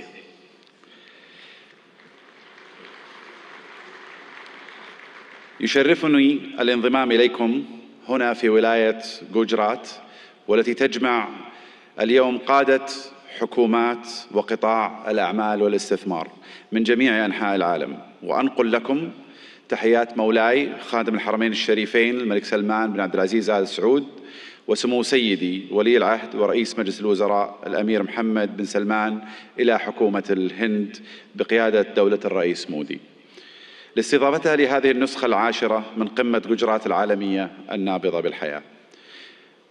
اسمحوا لنا بداية أن نشيد برحلة الهند الاقتصادية المبهرة، والتي وصلت بالهند إلى المرتبة 5 على مستوى العالم من حيث الاقتصاد والاستثمار الأجنبي المباشر. كما نهنئكم على رئاستكم الناجحة لمجموعة 20 كصوت للاقتصادات الناشئة، وهو مما يهمنا بالتأكيد كعضو في مجموعة 20، إضافة إلى أننا نفخر بانضمامنا إلى البريكس في هذا العام. منذ أن انطلقت رؤية المملكة 2030 قبل ما يقارب 8 سنوات، ارتفع ناتجنا المحلي بنسبة 66%، وتضاعف استثمارنا الأجنبي المباشر 4 مرات، ونحن على بعد نقطة واحدة فقط من هدفنا المتمثل أن تصبح المملكة العربية السعودية أحد أكبر 15 اقتصاداً في العالم بنهاية هذا العقد بإذن الله. إن مكانة المملكة كشريك استثماري في البنى التحتية التقليدية والطاقة في القرن 20 تتجاوز ذلك، لتشمل القطاعات الصناعية والخدمية في القرن 21 مثل السياحة والثقافة والنقل والطاقة المتجددة وتقنية المعلومات والاتصالات والمدن والمصانع الذكية، بالإضافة إلى البناء والنفط والغاز. إضافة إلى أن أصول صندوق الاستثمارات العامة السعودي تجاوزت 700 مليار ريال، كما يحتل سوق الأسهم في المملكة المرتبة 9 عالمياً، بعد أن صعد من المرتبة 25 في عام 2016، وقد بلغت الشركات المدرجة في السوق السعودي أكثر من 200 شركة، ويشاركنا اليوم مجموعة من هذه الشركات. إن مشاريع المملكة تعد فريدة من نوعها من حيث النطاق والطموح، لأنها تمثل بعضا من أكبر المشاريع المستقلة على مستوى العالم، وتوفر للمستثمرين فرصة استثنائية لإعادة تعريف الصناعات والحصول على حصة في السوق، ومنها نيوم، مشروع البحر الأحمر، القدية والعلا، ومشروع بوابة الدرعية وغيرها من المشاريع. وخلال هذه القمة ستتاح لكم الفرصة لمعرفة المزيد مباشرة من الأشخاص الذين صمموا هذه المشاريع وقادوها منذ البدايات. أصحاب الفخامة والسمو والمعالي الحضور الكريم، إن المملكة العربية السعودية لا تشترك مع الهند في المصالح الاستراتيجية فحسب، بل تشتركان أيضاً في طموحات مماثلة تشمل التحول الرقمي والابتكار والدفاع والفضاء. كما تفخر المملكة بكونها جزءاً من الاتفاقية التاريخية والتي تم الإعلان عنها على هامش قمة مجموعة 20 المثمرة التي عقدتها الهند في سبتمبر الماضي، وهي اتفاقية إنشاء ممر اقتصادي يربط الهند والشرق الأوسط وأوروبا بالسكك الحديدية وخطوط الموانئ وخطوط الأنابيب، كذلك مثل كابلات البيانات والهيدروجين والكهرباء، مما سيعزز بإذن الله سلاسل الإمداد والتوريد في جميع أنحاء العالم، مع خلق فرص استثمارية غير مسبوقة في المملكة والهند والدول الشريكة الأخرى. في الختام أشكر مضيفين الكرام جميعا على استضافتنا، ونسأل الله لهذه القمة التوفيق والنجاح، وأشكركم جميعا على اهتمامكم وحسن الاستماع. شكرا جزيلا، والسلام عليكم ورحمة الله وبركاته. Thank you very much, sir. We now invite Lord Tariq Ahmed, Minister of State, Middle East, North Africa, South Asia, United Nations and the Commonwealth, UK, for his address.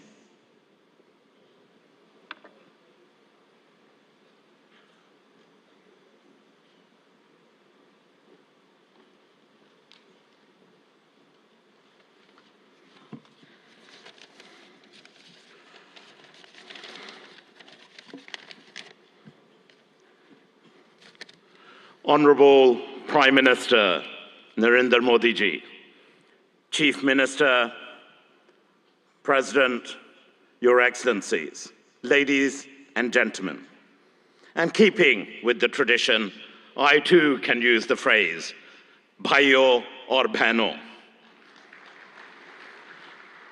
ब्रितानी सरकार की तरफ से भारतीय सरकार को नमस्कार और बहुत-बहुत बधाई हो। मुझे बड़ी खुशी है कि आज ब्रितानी का सरकार का नुमाइंदा एक ऐसा इंसान है जिसका हिंदुस्तान से एक गहरा ताल्लुक है।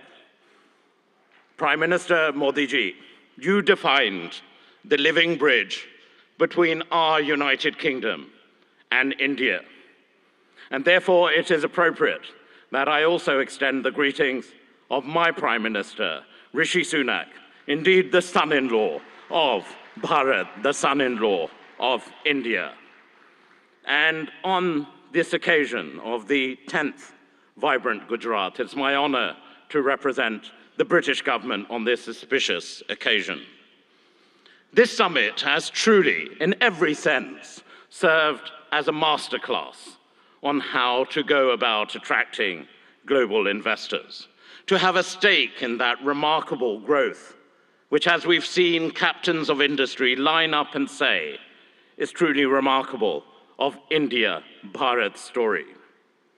Our nations may be separated by thousands of miles geographically, but that vast distance can diminish with the warmth between our people, that living bridge. And there is so much in common between our two nations. I'm going to park the whole theory of cricket for a moment, but that is an important bridge. And to those nations represented here who don't quite understand cricket, I assure you we, the UK and India, stand together in helping you understand this great game. But India's leadership, and in congratulating the Prime Minister and indeed the whole government of India on G20 last year, was a true testament to its determination. And I'm grateful to my friend, the Minister for External Affairs, Jaishankar ji, for your leadership during that occasion, along with Prime Minister Modi ji as well. And I'm really confident, Prime Minister, that this living bridge of people and ideas and innovation will truly make our partnership a potent combination for the years ahead. And I just want to reflect briefly on the why this is. India is the second largest investor in the United Kingdom. More than 900 Indian businesses operate in the United Kingdom. Indian FDI in the UK is growing faster than any other country. And for our part, the United Kingdom has a unique mix of world-class expertise and indeed talent. Total trade in goods between our two nations stands at over £38 billion. That's close to $50 billion. And that's increased in the last year alone by 24%. And that demonstrates the real strength between the two nations. The United Kingdom is the most globally connected economy in the G20, ranked second globally for soft power, and the first in the G7 for international research, collaboration and impact. And I know those are important sectors right here in Gujarat and for India as well. And we've heard already a great deal about green finance. London is also #1 globally for green finance. And that's why we are truly ambitious. We are excited by the potential of our partnership with India and in particular with the state of Gujarat. And the United Kingdom is collaborating on many exciting projects in how we develop our relationship with Gujarat as we move forward. Take, for example, the Statue of Unity, designed by UK architects, Arab, which now stands tall as a symbol of a new, confident India. Or the JCB factory, designed by Mott MacDonald, whose machinery is now powering India's incredible infrastructure development. But, Prime Minister, Chief Minister, we want to go further. We want to do more. And of course, we understand the power of education, and we're proud of the strong association between India and the United Kingdom when it comes to our education sectors as well. When you power someone, an individual, no matter where in the world, through education, you empower them, their families, their communities, indeed their nations. And I know, Prime Minister Modi ji, what a priority this is for you. And it is also live right now. We have just signed a MOU to enable closer collaboration between our higher education institutions. We want to go further in the areas of the creative economy, nurturing artists and boosting cultural exchange.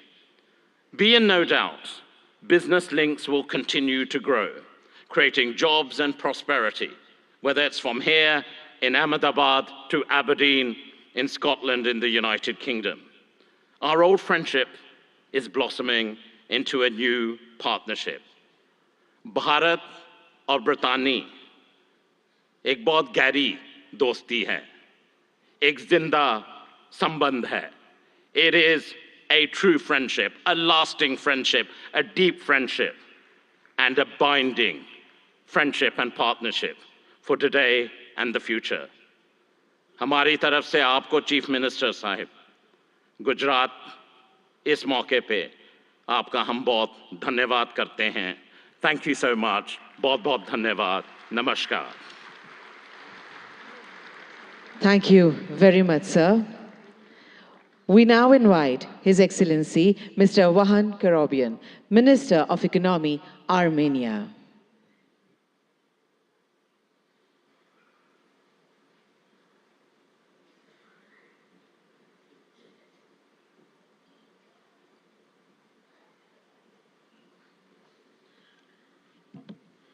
Honorable Excellency Prime Minister Shri Narendra Modi, Honorable Chief Minister of Gujarat Bhuendra Bhai Patel, Excellencies, distinguished guests, ladies and gentlemen. Welcome to the vibrant Gujarat 10th Global Summit.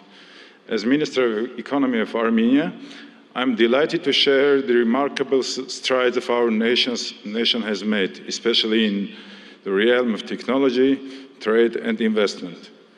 Our economy is doubled in 3-year time, and economic boom has not only reshaped our domestic landscape, but also positioned Armenia as the most advanced economy within the Caucasus and Eurasian Economic Union.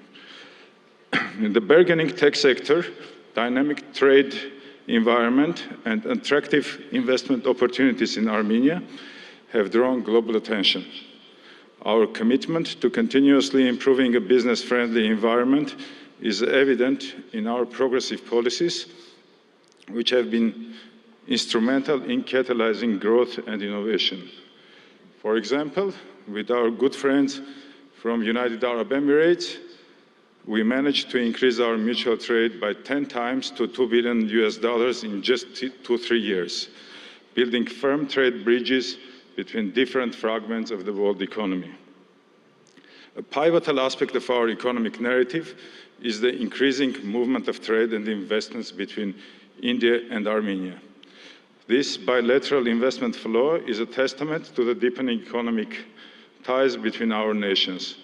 It's heartening to see Armenian investments finding a fertile ground in India, and likewise, Indian investments flourishing in Armenia. We see investments in high-tech manufacturing, metallurgy, mining, jewelry and diamond cutting, and other sectors. Armenia may also contribute to semiconductor efforts of Gujarat and India, especially in R&D services. We have homed R&D centers for several semiconductor companies, such as Cisco, Microchip Technology, AMD, Siemens, NVIDIA, Synopsys, and others. Given this promising potential, it's crucial for both the Armenian and Indian governments to further encourage and develop this mutual trade, logistics, and investment opportunities.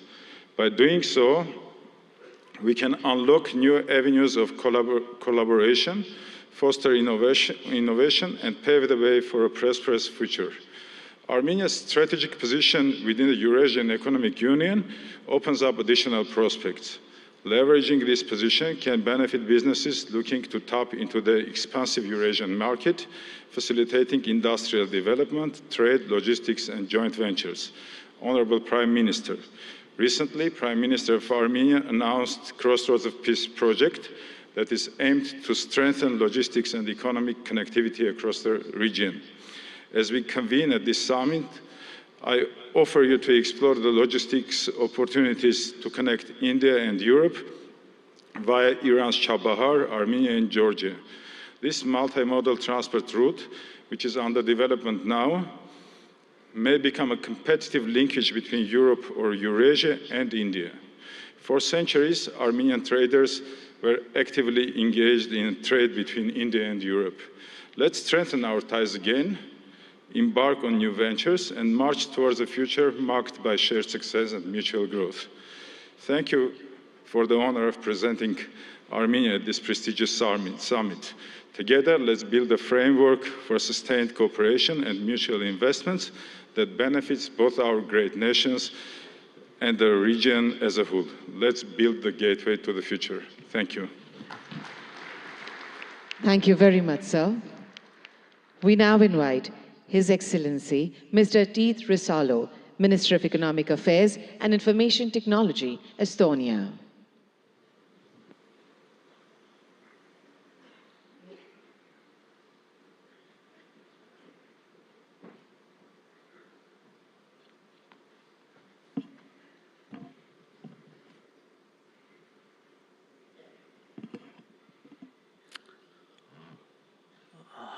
Prime Minister, Chief Minister, Excellencies, ladies and gentlemen, dear friends, Namaste, or Tere hommikust, as we say in Estonia.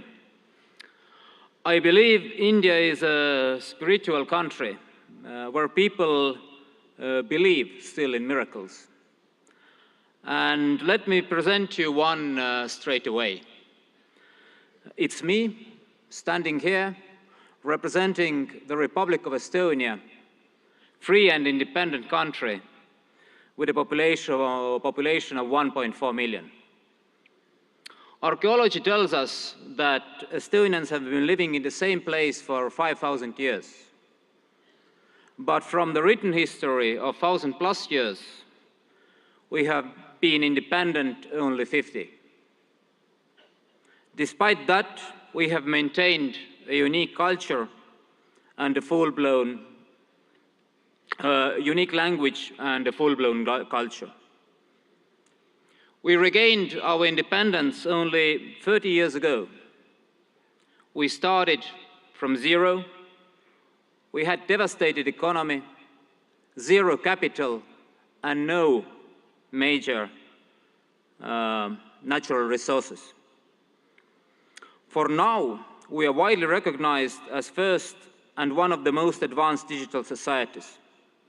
Estonia is a global leader in harnessing the power of technology for its citizens. But the truth is, miracles just don't happen. You have to work hard to arouse them. And that's why we are here, to work together with nations and regions who share the same values: democracy, rule of law, market economy, drive forward. India certainly has an instrumental role to play that those values prevail globally. You have proved it repeatedly, most recently with the excellent execution of the G20 presidency. Thank you again, Prime Minister Modi, for the leadership. Estonia is ready to work with you and offer our best knowledge on digital public goods, on e-governance, cybersecurity, green tech, educational technology, and personal medicine. And we know India grows when the states grow. So we're happy to work on all this with Gujarat, because Gujarat means growth. And then, if we work hard, we know the reward. In the end, the truth alone trumps. Thank you. Hope for a good cooperation. Thank you very much, sir. We now invite His Excellency Mr. Riyad Mazzour, Honorable Minister of Industry and Commerce, Morocco, for his address.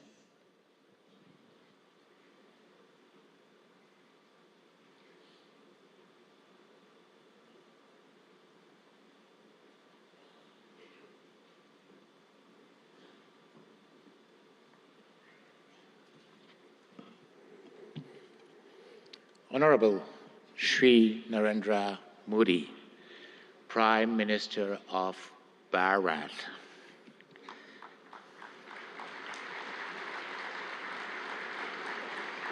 Honorable Chief Minister of Gujarat, Shri Bhavendra Patel.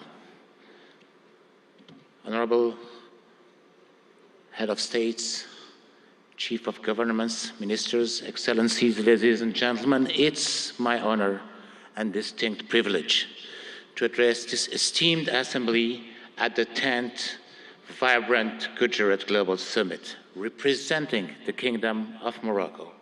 I'm deeply grateful for your gracious invitation extended to by the government of Bharat. This marks a significant milestone as Morocco proudly participate as a partner country for the second time in this globally acclaimed summit.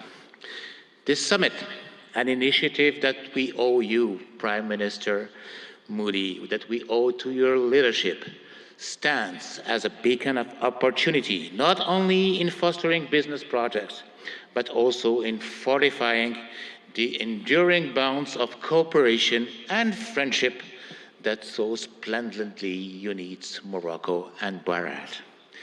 The historical visit of our beloved King Mohammed VI to Bharat in 2015 and his meeting with you, Prime Minister, Honorable Prime Minister Modi, marked a new era in the cooperation between my country and Bharat, raising the level of bilateral relation to a strategic partnership. Even our beloved king at that time expressed his admiration for the Indian model, which has succeeded in emerging as one of the largest world economy. Let me comment on what has been said beforehand. Prime Minister Modi, you made Gujarat as an engine of growth for Bharat, but you made Bharat as the engine of growth of the world. Morocco, for its part, has also evolved positively, showing a regional leadership in advanced sectors, such as automotive, aerospace, semiconductor, and fertilizer industry, coupled with a significant transformation of historical sectors such as textile and agri-food. All sectors have been performing remarkably well despite successive crises, which confirm the undeniable success of the industry policy of Morocco, Gujarat, and Bharat. Since then, our two governments have worked tirelessly to achieve the objectives set. Today, there are almost 50 agreements and MOUs signed in various sectors. Today, there are also 45 Indian companies established in Morocco, while there were only 13 in 2015. Today, our exchanges have tripled from $1.4 billion to $4.2 billion. Today, Gujarat, India, has hosted the most important Moroccan investments in Asia. This is a testimony of the great momentum that had been injected into Moroccan-Indian bilateral relations, and I'm confident this will continue to grow as both of our nations share a commitment to economic growth, sustainable development, and mutual prosperities. Ladies and gentlemen, under the guidance of our beloved King, Morocco has embarked on a transformative journey, guided by a strategic development roadmap that has steered the nation towards openness and remarkable progress. In the face of supply shocks and succession of global crises, Morocco's resilience has been extraordinary, showcasing its agility to navigate through multifaceted challenges with innovative solutions. Indeed, our country's GDP has tripled in the last 20 years, and we multiplied our manufacturing export by 6 since 2000. Today, 87% of our export are manufactured products. Today, Morocco is the first manufacturer of cars in Africa and one of the most competitive countries worldwide in producing cars and renewable energy. Well, the best and the most competitive country in producing cars is still Bharat. Moreover, thanks to our ideal position as a continental and world-class hub, its free trade agreements giving access to more than 100 countries and 2.3 billion consumers, and its political and monetary stability, Morocco offers great opportunities for investors to settle. Ladies and gentlemen, given the commitment of my country in accordance with the high royal vision to the promotion of an active, solid, and supportive cooperation in a spirit of co-development and shared growth, Morocco and Bharat can work closely through a South-South triangular cooperation to promote growth in Africa, India, and in the world. Indeed, our strategic partnership should also enable our countries to develop joint initiatives that include the entire African continent in the process of industrializing and developing economies, but also to ensure food and health securities. Ladies and gentlemen, the time is ripe for Morocco and Bharat to forge a stronger, more dynamic partnership by leveraging our respective strengths and addressing the challenges together. We can create a future market by shared prosperity, innovation, and growth. Thank you very much. Thank you very much, sir. We would now like to welcome His Excellency Mr. Prakash Sharan Mahad, Finance Minister of Nepal.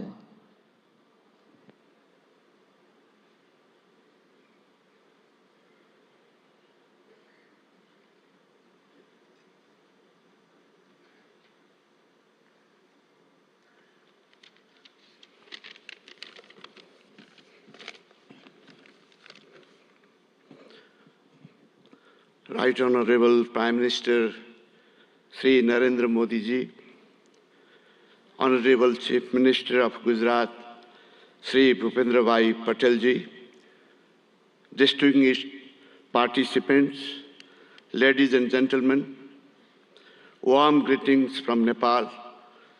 Namaskar, Namaste. At the outset, let me express my sincere gratitude to Honorable Bhupendra Bhai Patel ji, Chief Minister of Gujarat, for inviting me in this August gathering. I am deeply honored and privileged to be a part of this vibrant Gujarat Global Summit 2024. This global forum for business networking, knowledge sharing, and strategic partnerships for fostering sustainable and inclusive growth has now been a forum for all. Modi ji has had envisioned vibrant Gujarat concept in 2003. Under your visionary leadership, this idea of entrepreneurial spirit of Gujarat has now been translated into vibrant India. India is now a major global economic power. I also like to commend Modi ji for your transformative leadership during G20 presidency, which has brought this mechanism to a next level. That is, you have made this more inclusive and broader. Vibrant Gujarat development model, which you are translating nationwide, has been a source of inspiration for many countries, including Nepal,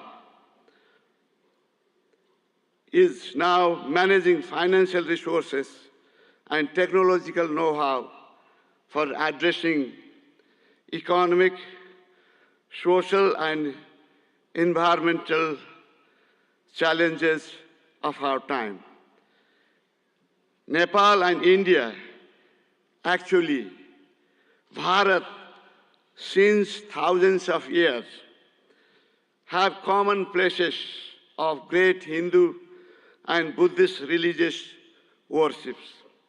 And we are visiting each other's places since ancient times. I am happy to inform you that visitors from Gujarat are one of the largest in Nepal. I still have fresh memory of Modi ji's statement delivered in our parliament in 2014, particularly your emphasis on HIT, that is highways, information ways, and transmission ways. I am happy to share that we are working together in all these areas to improve connectivity, strengthen market linkages, and to reduce transaction costs. Recently, Nepal and India have signed a long-term power purchase agreement of exporting 10,000 megawatt of electricity to India over 10 years of time. This will immensely open up investment opportunity in hydropower in Nepal. It will also contribute to achieve green energy transition target not only for Nepal, but also in India. Situated between two global economic powers, Nepal has adopted liberal, market-oriented economic policy since the early 90s and is a member of several international organizations and multilateral agencies. And we are implementing trade and investment policies and regulation of international standards. Nepal provides investor-friendly regulatory and legal framework with macroeconomic stability and rule-based democratic political system. Our legal system prohibits nationalization of private enterprises and properties. We guarantee national and non-discriminatory treatment to foreign investment. Those who have invested in Nepal are enjoying good returns on their investment. The abundant natural and educated human resources, together with potential domestic and export market, ensures attractive return for prospective investors. There are huge untapped investment opportunities in Nepal, in energy, tourism, agribusiness, and ICT. There are also other potential areas of investment such as health, education, manufacturing, construction, transportation, mining, banking, and financial services. Nepal is organizing investment summit in April 28 and 29 this year in Kathmandu. I would like to use this occasion to cordially invite all captains of industries and entrepreneurs from India and other participating countries for your valuable involvement in this summit.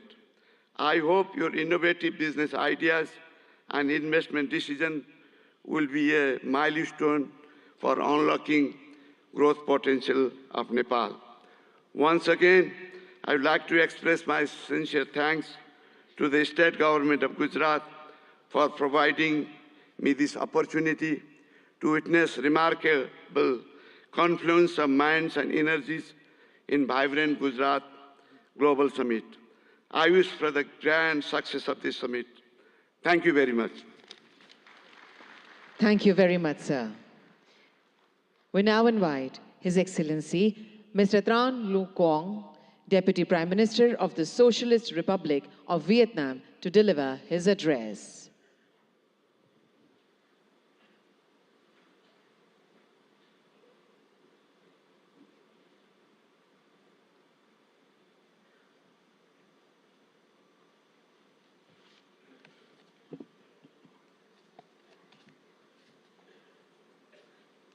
Thưa Ngài Narendra Modi, Thủ tướng nước Cộng hòa Ấn Độ, thưa Ngài Thủ tướng bang Gujarat, thưa các vị nguyên thủ quốc gia, người đứng đầu chính phủ các nước, thưa toàn thể quý vị. Hôm nay, tôi rất vui mừng tham dự Hội nghị Thượng đỉnh toàn cầu Gujarat đầy sức sống lần thứ 10 với chủ đề Cửa ngõ vào tương lai tại bang Gujarat, quê hương của vị lãnh tụ vĩ đại Mahatma Gandhi của đất nước và nhân dân Ấn Độ anh em, quê hương của Ngài Thủ tướng Narendra Modi. Với quy mô ngày càng lớn và sự tham gia đông đảo của lãnh đạo và doanh nghiệp Ấn Độ cũng như các nước, Gujarat đầy sức sống đã thể hiện rõ tầm nhìn của Thủ tướng Modi và nỗ lực của bang Gujarat, góp phần khẳng định sự hấp dẫn cũng như vai trò và vị thế quốc tế ngày càng cao của Ấn Độ. Chúng ta đang sống trong một thế giới đầy biến động phức tạp và khó lường. Dù gặp nhiều khó khăn thách thức, song hòa bình, hợp tác và phát triển vẫn là xu thế lớn. Chúng tôi đánh giá cao việc hội nghị lần này tập trung thảo luận những động lực, xu thế phát triển mới, trong đó có kinh tế xanh, kinh tế tuần hoàn, kinh tế số, thành phố thông minh. Đây cũng là những lĩnh vực ưu tiên trong tiến trình phát triển và hội nhập quốc tế của Việt Nam. Để thúc đẩy mạnh mẽ các lĩnh vực nêu trên, hướng tới các mục tiêu phát triển bền vững, chúng tôi cho rằng các chính phủ cần tạo lập khuôn khổ chính sách, pháp lý và môi trường đầu tư kinh doanh thuận lợi, ổn định, minh bạch, công bằng, triển khai các chiến lược, kế hoạch một cách nhất quán. Nguồn vốn từ đầu tư công của chính phủ cần đóng vai trò dẫn dắt, đồng thời khuyến khích mạnh mẽ và thu hút hiệu quả các nguồn lực của khu vực tư nhân và đầu tư nước ngoài. Trong hợp tác quốc tế, cần đưa các lĩnh vực này thành nội dung hợp tác chủ đạo và ưu tiên dành nhiều nguồn lực hơn nữa để hiện thực hóa. Các nước phát triển cần tăng cường hỗ trợ các nước đang phát triển về vốn, chuyển giao công nghệ, kỹ thuật, quản trị hiện đại, đào tạo nguồn nhân lực. Là nền kinh tế phát triển nhanh và năng động, có quy mô lớn thứ 5 thế giới, Ấn Độ hoàn toàn có thể và đang ngày càng phát huy tốt hơn nữa vai trò dẫn dắt trong tiến trình này.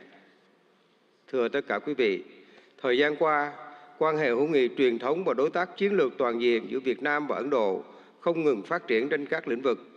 Việt Nam trân trọng cảm ơn và đánh giá cao sự hỗ trợ hiệu quả của Ấn Độ trong đào tạo nguồn nhân lực, phát triển khoa học công nghệ, chuyển đổi năng lượng, chuyển đổi số. Trong thời gian tới, chúng tôi mong muốn đẩy mạnh hơn nữa hợp tác với Ấn Độ nói chung và bang Gujarat nói riêng, nhất là trong các lĩnh vực có thế mạnh của Ấn Độ và phù hợp với ưu tiên phát triển của Việt Nam. Trong đó, nhiều lĩnh vực sẽ được trao đổi tại hội nghị lần này. Là bạn, là đối tác tin cậy và là thành viên tích cực, có trách nhiệm trong cộng đồng quốc tế, Việt Nam luôn hoan nghênh và sẵn sàng tạo một điều kiện thuận lợi nhất để các doanh nghiệp Ấn Độ đầu tư, kinh doanh lâu dài ở Việt Nam. Chúng tôi tin tưởng rằng hợp tác tốt đẹp giữa Việt Nam và Ấn Độ không chỉ mang lại lợi ích cho cộng đồng doanh nghiệp và nhân dân hai nước, mà còn đóng góp tích cực cho hòa bình, hợp tác và phát triển thịnh vượng, bền vững ở khu vực và trên thế giới. Xin chúc Ngài Thủ tướng Modi, các vị lãnh đạo và toàn thể quý vị sức khỏe và hạnh phúc. Chúc hội nghị của chúng ta thành công tốt đẹp. Xin trân trọng cảm ơn.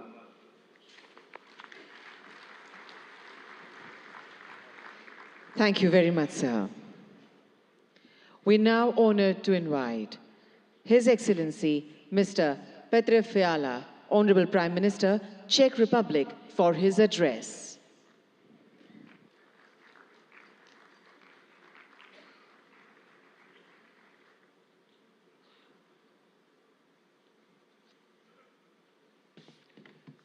Honorable Prime Minister Modi, Chief Minister Patel, Presidents, Excellencies, ladies and gentlemen. First, please let me congratulate you on 20 years of this successful summit. I'm excited to see Gujarat's impressive economic growth and to feel the energy of the largest democracy in the world. Thank you, Chief Minister Patel, for your kind hospitality. It is a real pleasure to be here. Ladies and gentlemen, the topic of this summit is Gateway to the Future. It is a big inspiration. We are at a special point and can choose our future. It is a time of dramatic risks, but also of great chances, because the problems of today are very complex. It is not wise to concentrate on only one strategy. I think the humanity needs to work with three main priorities, three keys to unlock the gateway. The first key is innovation and new technologies.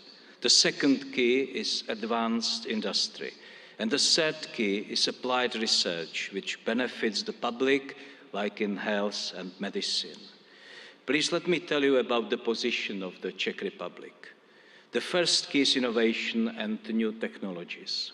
My country is quickly moving to a higher value economy. We are changing our education system, and we want stronger accent on STEM subjects. We also support innovation and partnership between universities, research institutions, and private sector. Maybe you know some innovative Czech brands. For example, the software security company Avast or the online ticketing global player Kiwi. My government is mainly interested in long-term strategic investment. This includes AI research, electromobility, and especially semiconductors. They are key for high-tech industries today, from cars to mobile phones. We also pay close attention to innovation in the energy sector. Unlike many European countries, we believe in the future of nuclear power. We have 50 years of expertise in nuclear power. Our top interest is development of small modular reactors. On this way, we want to work with leading global makers. It is also a chance to improve our Czech-Indian capacities in nuclear energy research. We are very serious about innovation in renewable energy and green digital technologies. The goal is to have reliable, efficient, and sustainable energy. This is about clean environment, and the potential for Czech-Indian collaboration is great, not only in energy, but also in wastewater treatment or in sustainable agriculture. The second key to our future is advanced industry. My country is a great exporter of high-quality industrial goods. I am sure that you know some of the traditional Czech brands. Bata, Škoda, Tatra, or Java are well established in India. Our companies are leaders in land transport. Škoda Auto produces cars here and has a new logistics center in Pune. It can be active and make India e-mobility hub of tomorrow. We also have great railway cars makers. Czech companies build wheel sets here in India. And we offer solutions for cities, trams, hydrogen buses, or smart transport systems.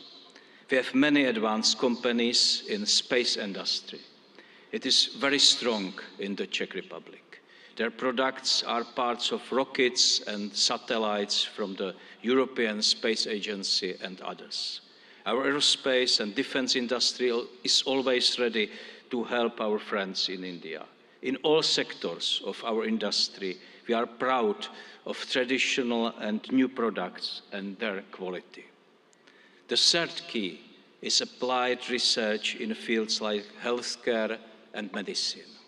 There are many major issues in public health: lifestyle diseases, sustainability of public health systems, and the new health dangers. COVID-19 is a typical example. It shows us the benefits of international cooperation, sharing results and experience, and fighting the virus faster than ever before.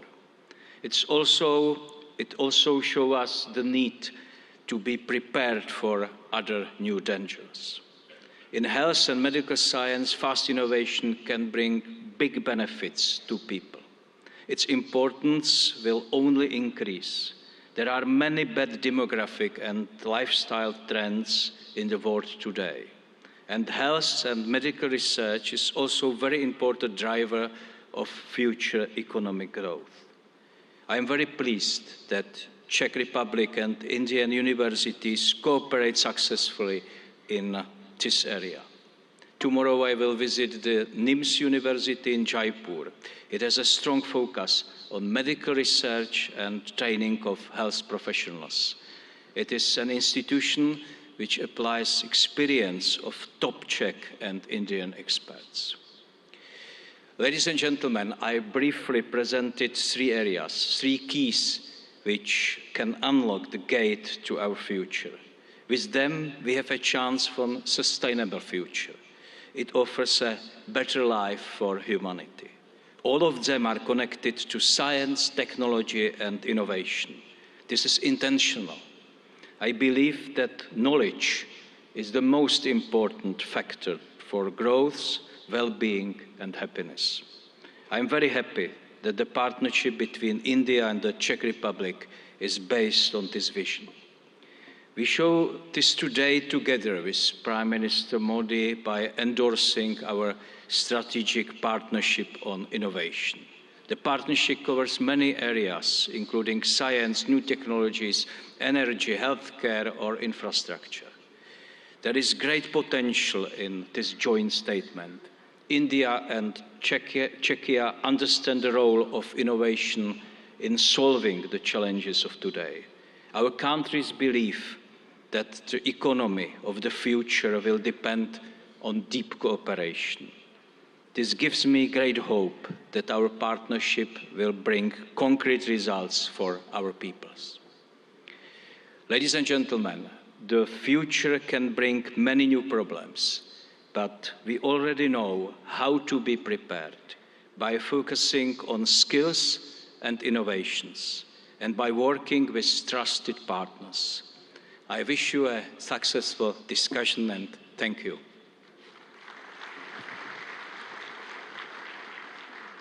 Thank you very much, sir, for your words of appreciation and encouragement. We now feel proud in inviting His Excellency, Mr. Philip Nyusi, Honorable President, Mozambique, to deliver his address.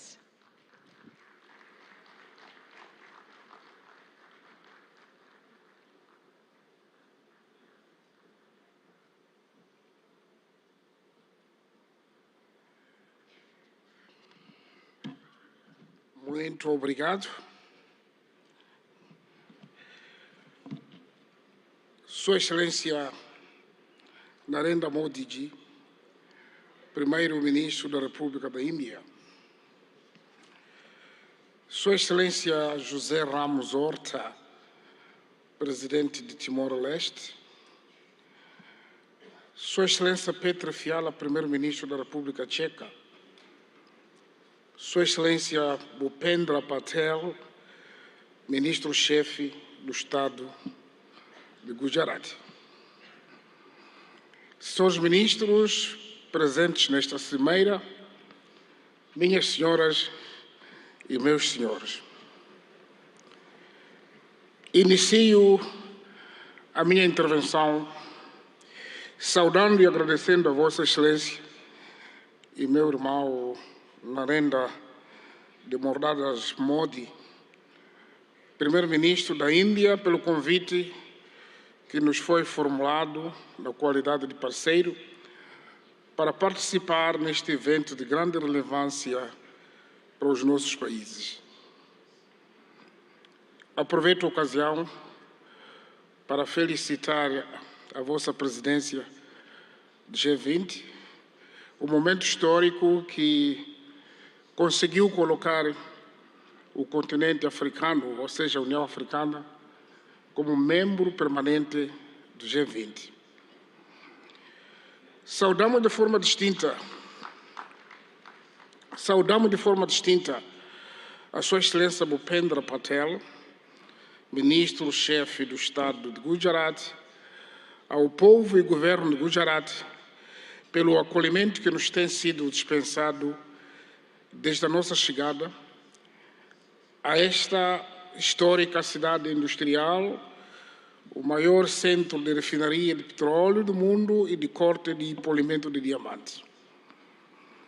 Senhor Primeiro-Ministro, Excelências, em Ahmedabad me sinto em minha própria casa, pois foi daqui que adquiri conhecimentos que me têm ajudado a adicionar ao que antes tinha conseguido e, com o espírito de sempre aprender, me permite dar a minha humilde contribuição para o desenvolvimento do meu país, Moçambique. Suprabhat Mara Gujarat Deshwasiyon. Umujamachu Habar Namaste.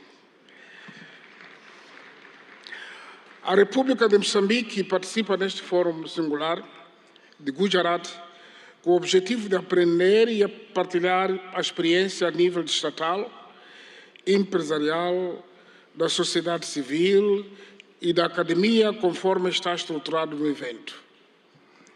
É nosso interesse identificar oportunidades e estabelecer parcerias para coletivamente e com base em vantagens mútuas criar alicerces para o desenvolvimento harmonioso, criação da riqueza e do bem-estar para os nossos povos. A República da Índia e o Estado de Gujarat, em particular, oferecem a muitos países em desenvolvimento a oportunidade de partilhar a experiência de resiliência e de superação perante obstáculos ao desenvolvimento. O fato desta Cimeira Bienal, instituída há mais de 20 anos, assumir-se como ponto de partida para a autossuficiência de uma região, a Cimeira Global de Gujarat tem também a particularidade de encorajar os países e Estados a fazerem uma apresentação sobre as oportunidades de negócio e de investimentos que oferecem. O nosso interesse em aprender da experiência de Gujarat é ainda maior porque acreditamos na estratégia de desenvolvimento baseada na autossuficiência, ou seja, na produção e transformação interna de recursos ao nosso dispor, destinada a autoconsumo e exportação.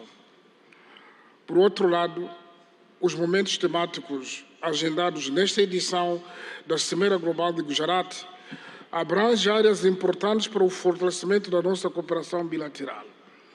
Destacamos a promoção da feira comercial, os temas sobre a transição para a economia verde no âmbito do desenvolvimento econômico sustentável, tecnologia e inovação como motores de crescimento econômico e a questão do financiamento de infraestruturas sustentáveis. Excelências, Moçambique é um país com potencialidades econômicas ainda por explorar. Pois vejamos, possui terras aráveis e rios abundantes, condições propícias para a prática da agricultura industrial, pecuária e pesca. Mantém enormes reservas para o desenvolvimento da indústria extrativa e transformadora.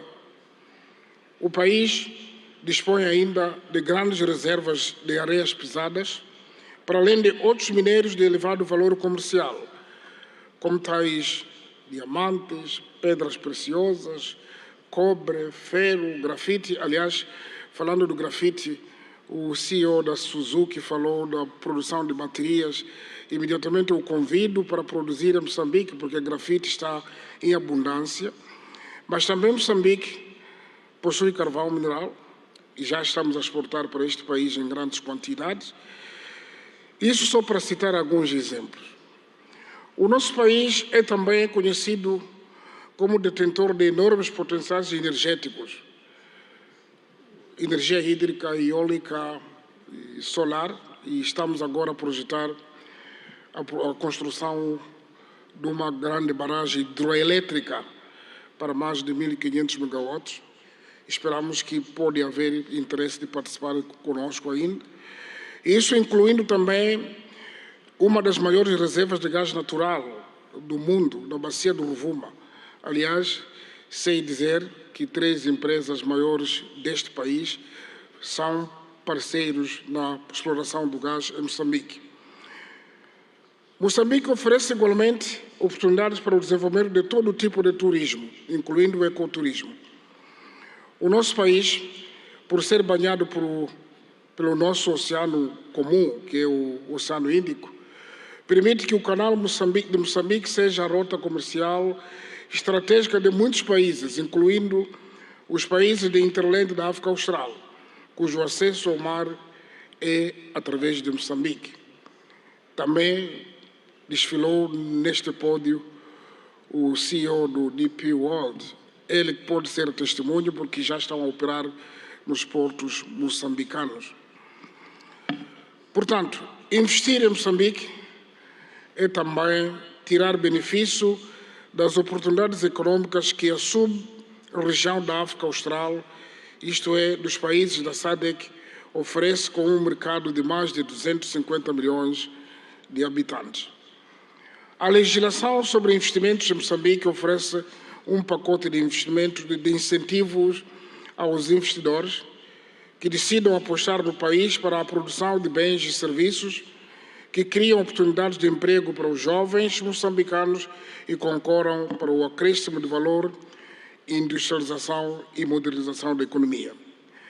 Neste contexto, para fortalecer a cooperação internacional, através da criação de parcerias produtivas, conducentes a uma rápida aceleração do crescimento econômico global e melhoria das condições de vida das nossas populações, convido mulheres, homens de negócios indianos e de todas as outras partes do mundo aqui presentes a investir em Moçambique numa base de ganhos mútuos.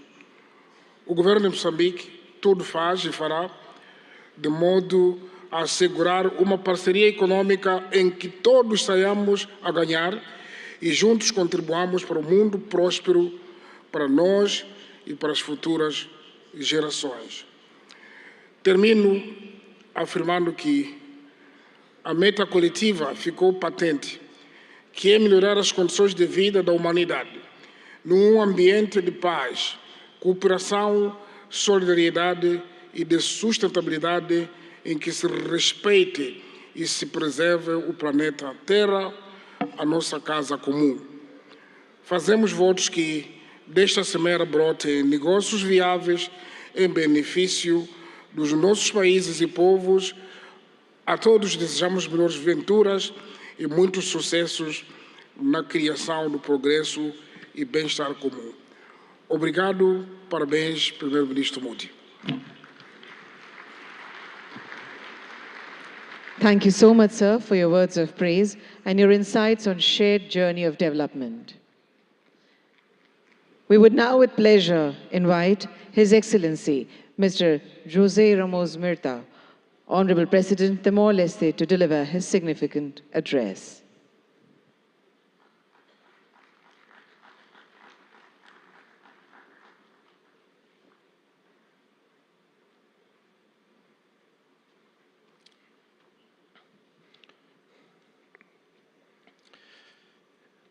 Excellency Prime Minister Modi, Chief Minister Patel, Excellency President of Mozambique, Felipe Jacinto Nyusi, Prime Minister of Czech Republic, ladies and gentlemen.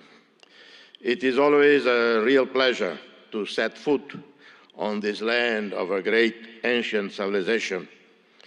I first visited India on a personal capacity in April 1992, having spent more than a week in Dharamsala. My first official visit was in 2003 as Senior Minister of Foreign Affairs of the newly independent Timor-Leste. I visited again India in 2013, 2014, 2015 in different capacities. In my previous position as Senior Minister of Foreign Affairs, I wholeheartedly supported India's meritful right to be a permanent member of the UN Security Council. And I'm continuing to advocate for India and for Indonesia, two Asian countries, to be permanent members of a reformed, expanded, more representative UN Security Council. As chair of, in 2014-15, of the high-level independent panel on UN peace operations, I visited Delhi for extensive consultation with leaders, including senior military officers. I worked closely with the Permanent Mission of India to the UN in New York as we produce a 100-page report and recommendations on how the UN should anticipate, respond more timely and effectively to the new emerging security challenges. This is my relationship with India. My sincere appreciation for the invitation to address this prestigious international forum, my gratitude to a great visionary, transformative leader, Prime Minister Narendra Modi, who conceived the 10th Vibrant Gujarat Global Summit in 2003. Gratitude for the warm reception extended to me and members of my delegation. This forum, now renowned globally, has been a catalyst for business networking, knowledge sharing, strategic partnerships, inclusive growth, and sustainable development. The state of Gujarat, driven by an inherent entrepreneurial spirit, has emerged as an industrial leader and a favored destination for investment. Timor-Leste, for its part, represents an oasis of peace, tolerance, and stability, where fundamental rights and freedoms are strictly safeguarded. The International Media Watch, called Reporters Without Borders, based in Brussels, rates Timor-Leste number 10 globally in media freedom out of 193 countries. Timor-Leste stands out with a business environment conducive to investments, having consolidated global presence as an active member of the United Nations, the Community of Portuguese-speaking countries, CPLP, a pioneer, founder of the G7 Plus Fragile States, leader and spokesperson in climate change within LDCs and SEEDS. We are progressing our membership process with WTO, which should happen probably in February, hoping to formally exceed by March this year. Formal ASEAN membership should occur in 2025. We are committed to creating a favorable business environment with legislation in line with international best practices, protecting foreign investments, eliminating double taxation, open PPPs, BOTs, and any other mutually beneficial modality consistent with the priorities outlined in our National Strategic Development Plan.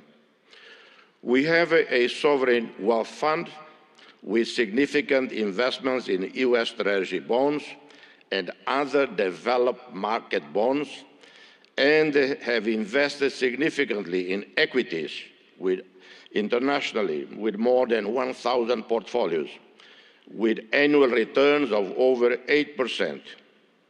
We have zero debt to commercial banks. Our debt to regional or multilateral lending institutions is 13% of our GDP.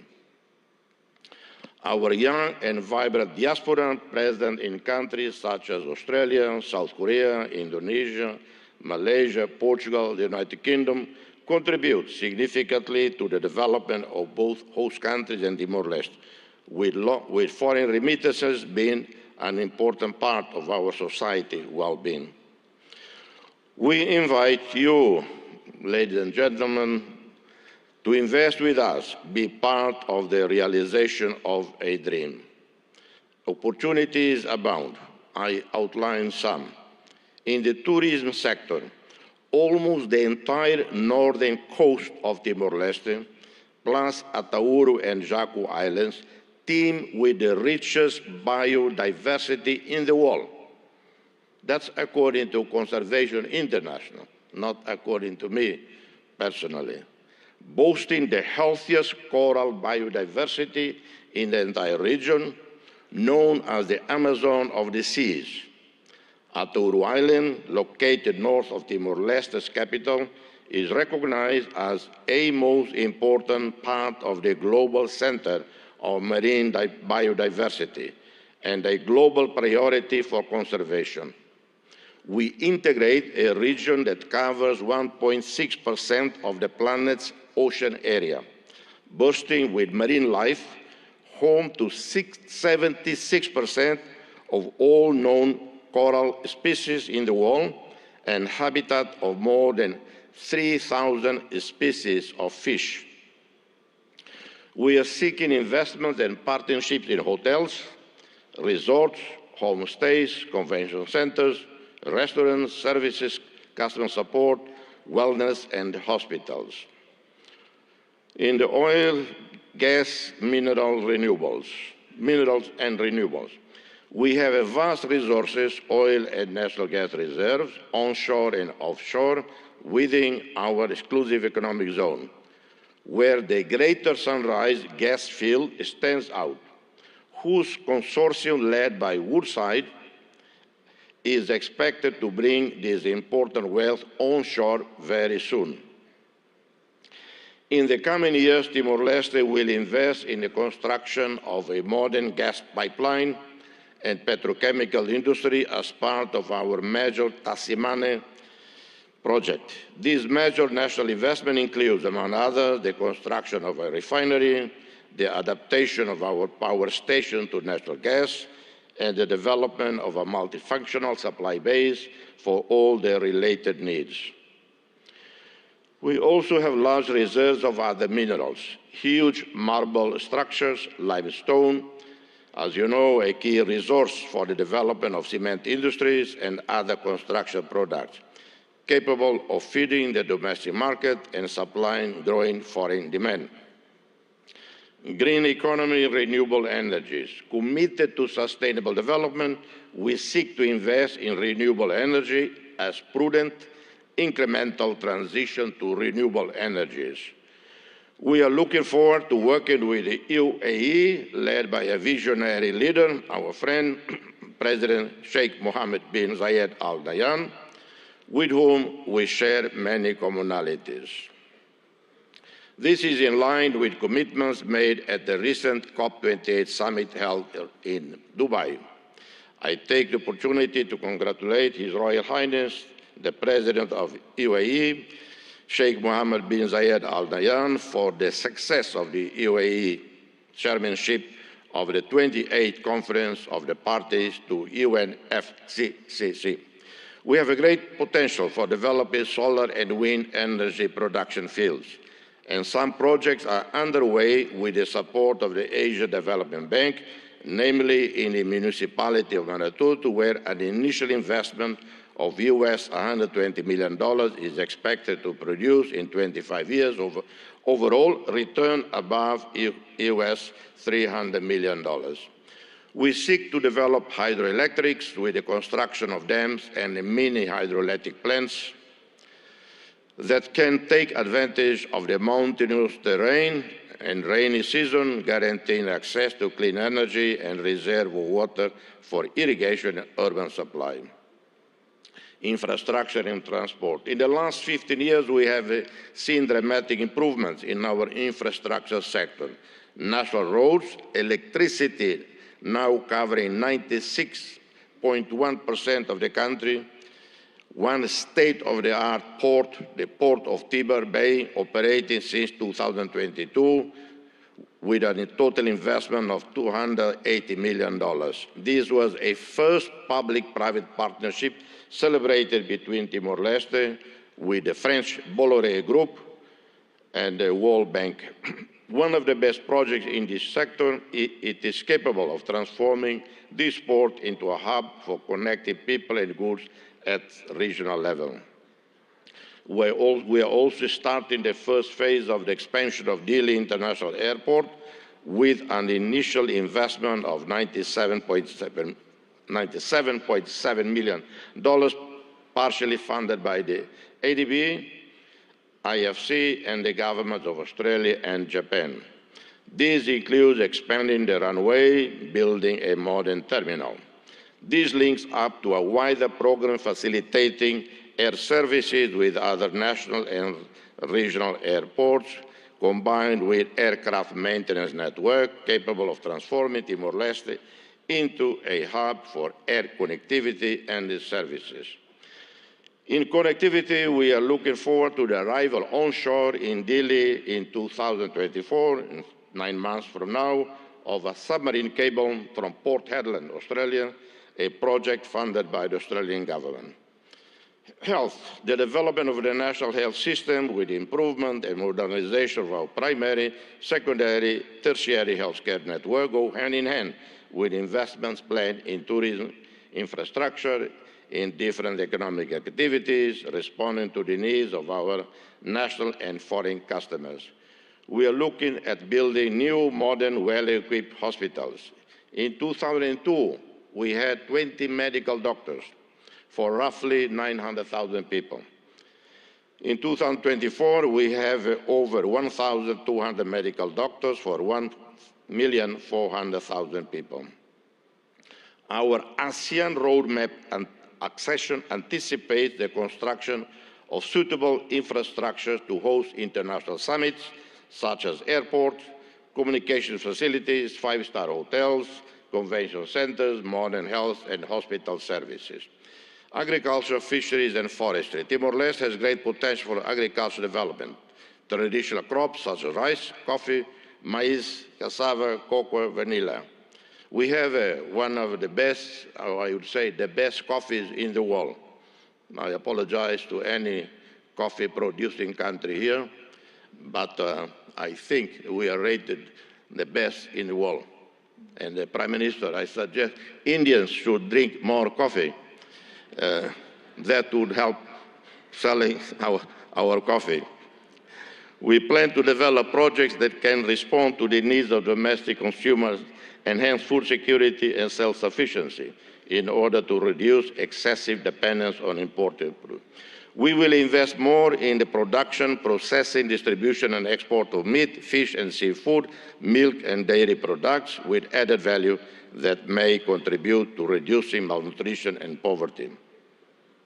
Investments can also be in the reforestation of areas at risk of natural disasters, planting traditional species such as sandalwood, or those with great commercial potential such as mahogany. Inspired by India, we seek technologically sustainable growth, promoting innovation and digital economy. India has highly trained and specialized human resources in the new technology sector, taking advantage of the different telecommunications infrastructures. You have also been successful in developing highly profitable digital economy projects that benefit the entire production value chain. You have linked producers, distributors, retailers, and consumers on the one hand, and promoting increasingly innovative, creative, competitive products through digital platforms and social online networks on the other. Prime Minister, dear friend, we eagerly anticipate the inauguration of the Embassy of Democratic Republic of Timor-Leste in Delhi soon, this year.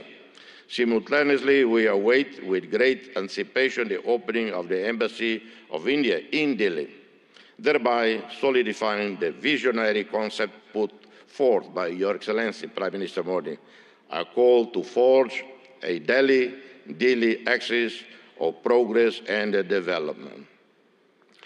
The problem with Delhi is sometimes people intend to come to Delhi.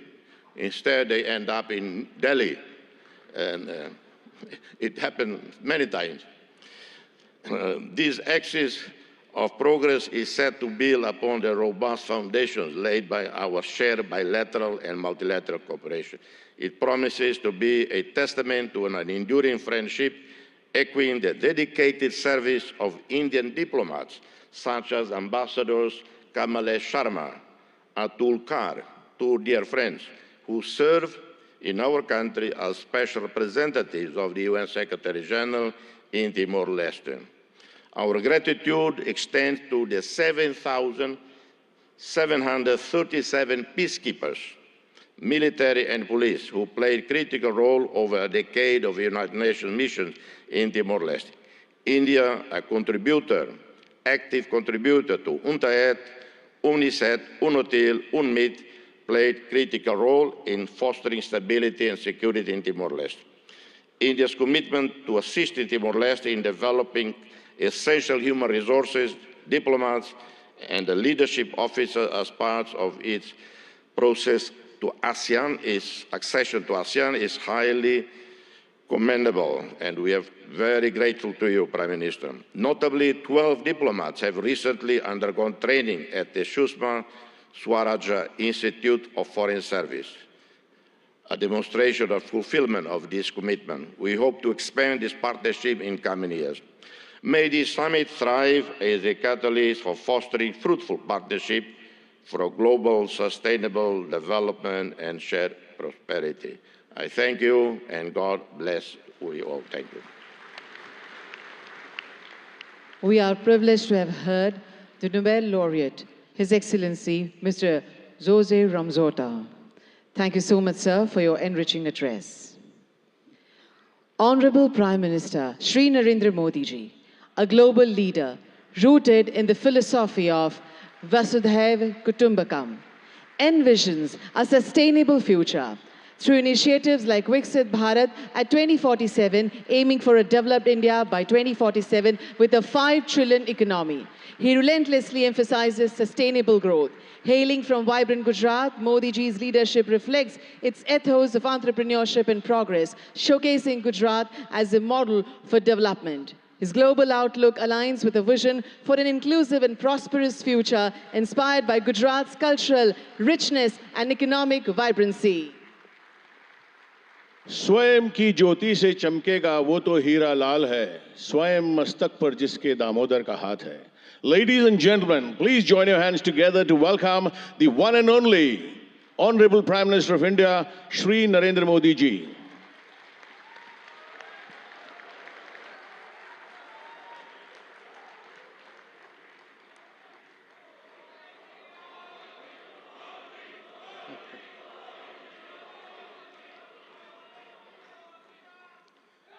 His Excellency Mr. Philip Nyusi, President of Mozambique, His Excellency Mr. Ramos Horat, President of Timor-Leste, His Excellency Mr. Petr Fiala, Prime Minister of Czech Republic, Gujarat के governor Acharya Devvrat जी, यहाँ के लोकप्रिय मुख्यमंत्री भूपेंद्र भाई पटेल, देश विदेश से आए हुए सभी विशेष अतिथि, अन्य महानुभाव, देवी और सज्जनों, आप सभी को 2024 की अनेक अनेक शुभकामनाएं।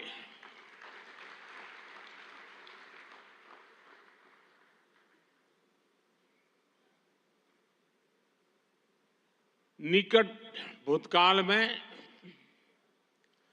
भारत की आजादी के 75 साल पूरे हुए और अब भारत अगले 25 वर्षों के लक्ष्य पर काम कर रहा है। जब भारत अपनी आजादी के 100 वर्ष मनाएगा, तब तक हमने भारत को विकसित बनाने का लक्ष्य रखा है और इसलिए ये 25 साल का कार्यकाल भारत का अमृत काल है। ये नए सपने, नए संकल्प और नित्य नूतन सिद्धियों का कार्यकाल है। इस अमृत काल में ये पहली वाइब्रेंट गुजरात ग्लोबल समिट हो रही है और इसलिए इसका महत्व और बढ़ गया है। इस समिट में आए 100 से ज्यादा देशों के प्रतिनिधि भारत की इस विकास यात्रा के अहम सहयोगी हैं। मैं आप सभी का स्वागत करता हूं, अभिनंदन करता हूं। फ्रेंड्स, यूएई के राष्ट्रपति मेरे brother his highness Sheikh Mohammed bin Zayed का इस आयोजन में शामिल होना हमारे लिए बहुत खुशी की बात है।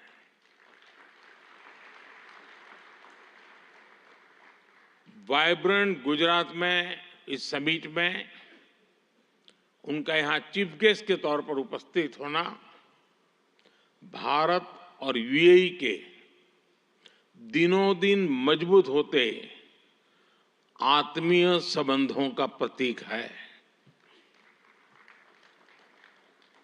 कुछ देर पहले हमने उनके विचार सुने। भारत को लेकर उनका विश्वास, उनका सहयोग बहुत ही गर्मजोशी से भरा हुआ है। जैसा उन्होंने कहा, vibrant Gujarat summit economic development और इन्वेस्टमेंट से जुड़ी जानकारियों और अनुभव साझा करने का ग्लोबल प्लेटफॉर्म बन गई है। इस समिट में भी भारत और यूएई ने फूड पार्क्स के विकास के लिए, रिन्यूएबल एनर्जी के क्षेत्र में सहयोग बढ़ाने के लिए, इनोवेटिव हेल्थ केयर में निवेश के लिए कई महत्वपूर्ण समझौते किए हैं। भारत के पोर्ट इंफ्रास्ट्रक्चर में यूएई की कंपनियों द्वारा कई बिलियन डॉलर के नए निवेश पर सहमति बनी है। यूएई के सॉवरेन वेल्थ फंड द्वारा गिफ्ट सिटी में ऑपरेशन शुरू किए जाएंगे। ट्रांसवर्ल्ड कंपनी यहां एयरक्राफ्ट और शिप लीजिंग एक्टिविटीज भी शुरू करने जा रही है। भारत और यूएई ने जिस तरह अपने रिश्तों को एक नई ऊंचाई दी है, उसका बहुत बड़ा श्रेय मेरे brother his highness Sheikh Mohammed bin Zayed को जाता है। फ्रेंड्स, मोजाम्बिक के प्रेसिडेंट हिज एक्सेलेंसी न्यूसी से कल भी मेरी बहुत विस्तार से बात हुई है। उनके लिए तो गुजरात आना पुरानी यादों को ताजा करने जैसा है। प्रेसिडेंट न्यूसी IIM अहमदाबाद के एल्यूमनाई है।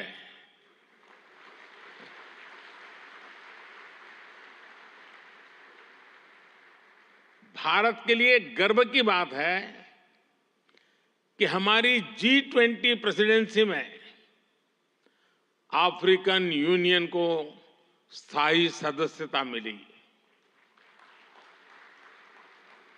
प्रेसिडेंट न्यूसी की भारत यात्रा से हमारे संबंधों को तो बल मिला ही है, भारत अफ्रीका के बीच घनिष्ठता और बढ़ी है। साथियों, चेक के प्रधानमंत्री हिज एक्सेलेंसी पैत्र फियाला जी की ये पहली भारत यात्रा इस पद पर है। वैसे वो भारत पहले भी आए हैं। चेक लंबे समय से वाइब्रेंट गुजरात समिट से जुड़ा हुआ है। भारत और चेक के बीच टेक्नोलॉजी, ऑटोमोबाइल्स, मैन्युफैक्चरिंग जैसे सेक्टर्स में सहयोग लगातार बढ़ रहा है। हिज एक्सेलेंसी पैत्र फियाला, मुझे विश्वास है आपकी इस यात्रा से दोनों देशों के संबंध और मजबूत होंगे। हमारे यहां कहा जाता है अतिथि देवो भव, और प्रधानमंत्री के रूप में आपकी तो ये पहली भारत विजिट है। उम्मीद है आप बहुत शानदार यादें लेकर यहां से जाएंगे। फ्रेंड्स, नोबेल लॉरिएट और तिमोर लेस्ते के राष्ट्रपति हिज एक्सेलेंसी रामोस होर्ता का भी मैं भारत में स्वागत करता हूं। हिज एक्सेलेंसी रामोस होर्ता का गांधीनगर आना और विशेष है। आपने महात्मा गांधी के नॉन वायलेंस के सिद्धांत को अपने देश के स्वातंत्र संग्राम से जोड़ा है। आसियान और इंडो पैसिफिक क्षेत्र में तिमोर लेस्ते के साथ हमारा सहयोग बहुत अहम है। फ्रेंड्स, कुछ समय पहले ही वाइब्रेंट गुजरात ग्लोबल समिट को 20 वर्ष पूरे हुए हैं। बीते 20 वर्षों में इस समिट ने नए आइडियाज को प्लेटफॉर्म दिया है। इसने इन्वेस्टमेंट्स और रिटर्न्स के लिए नए गेटवे बनाए हैं। और अब वाइब्रेंट गुजरात ग्लोबल समिट की इस बार की थीम है गेटवे टू द फ्यूचर। 21वीं सदी की दुनिया का फ्यूचर हमारे साझे प्रयासों से ही उज्जवल बनेगा। भारत ने अपनी G20 प्रेसिडेंसी के दौरान भी ग्लोबल फ्यूचर के लिए एक रोडमैप दिया है। वाइब्रेंट गुजरात ग्लोबल समिट के इस एडिशन में भी इस विजन को और आगे बढ़ा रहे हैं। भारत I2U2 और दूसरे मल्टीलेटरल ऑर्गेनाइजेशन के साथ पार्टनरशिप को लगातार मजबूत कर रहा है। One world, one family, one future का सिद्धांत विश्व कल्याण की अनिवार्य आवश्यकता है। फ्रेंड्स, आज तेजी से बदलते हुए वर्ल्ड ऑर्डर में भारत विश्व मित्र की भूमिका में आगे बढ़ रहा है।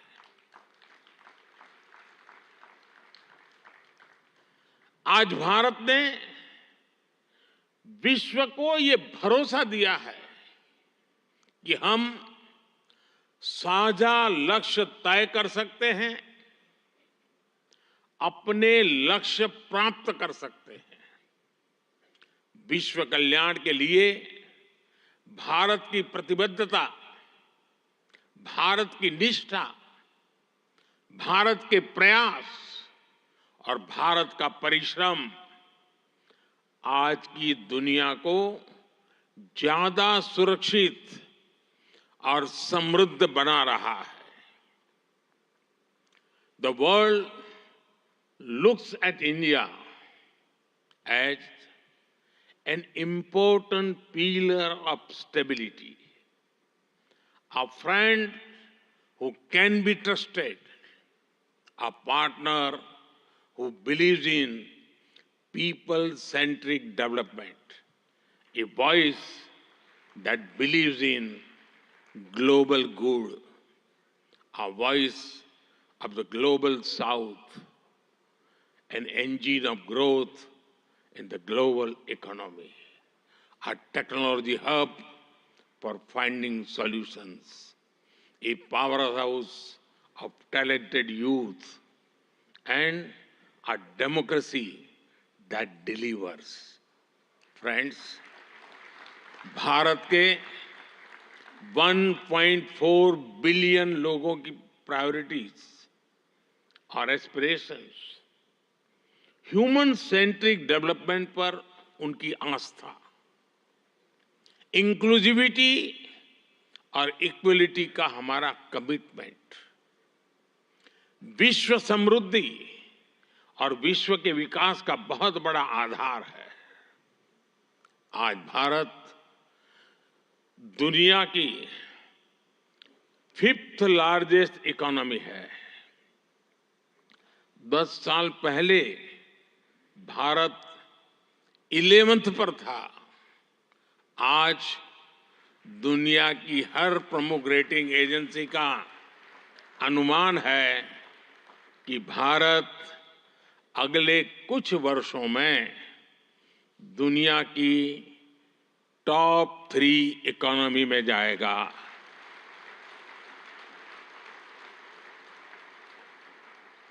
दुनिया के लोग जो एनालिसिस करना है करते रहे, मेरी गारंटी है कि हो जाएगा।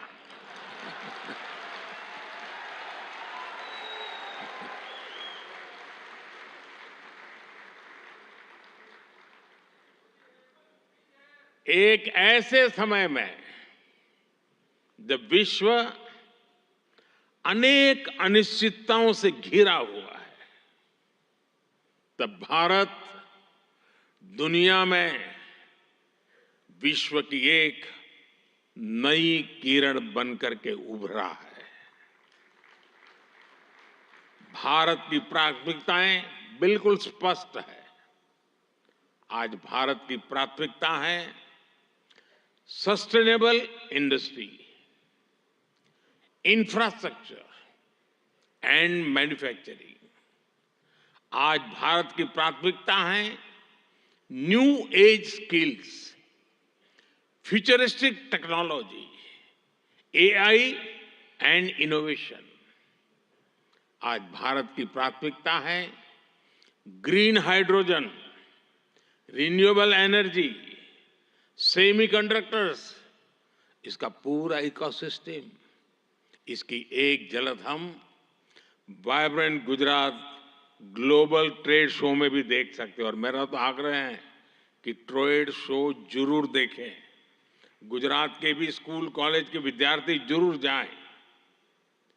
कल दिन में मैंने हिज एक्सेलेंसी न्यूसी और हिज एक्सेलेंसी रामोस होर्ता जी के साथ इस ट्रेड शो में काफी समय गुजारा है। इस ट्रेड शो में कंपनियों ने world class state of the art technology से बने प्रोडक्ट्स का निदर्शन किया है। E mobility, startups, blue economy, green energy और स्मार्ट इंफ्रास्ट्रक्चर जैसे ट्रेड शो में एक प्रकार से छाए हुए हैं। ये जितने भी सेक्टर्स हैं, इनमें इन्वेस्टमेंट के लिए आपके पास लगातार नए अवसर बन रहे हैं।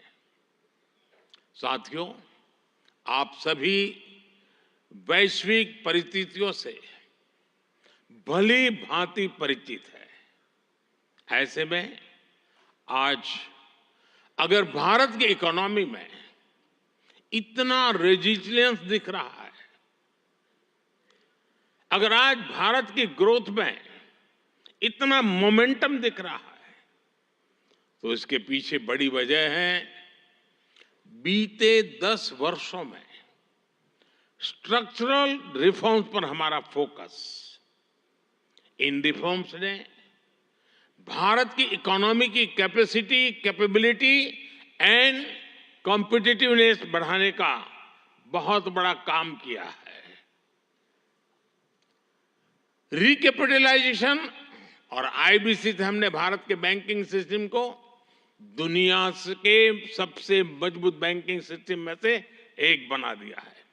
ईज ऑफ डूइंग बिजनेस पर जोर देते हुए हमने 40,000 से ज्यादा कंपनीज को समाप्त कर दिया है, कंप्लायंसेस को समाप्त कर दिया है।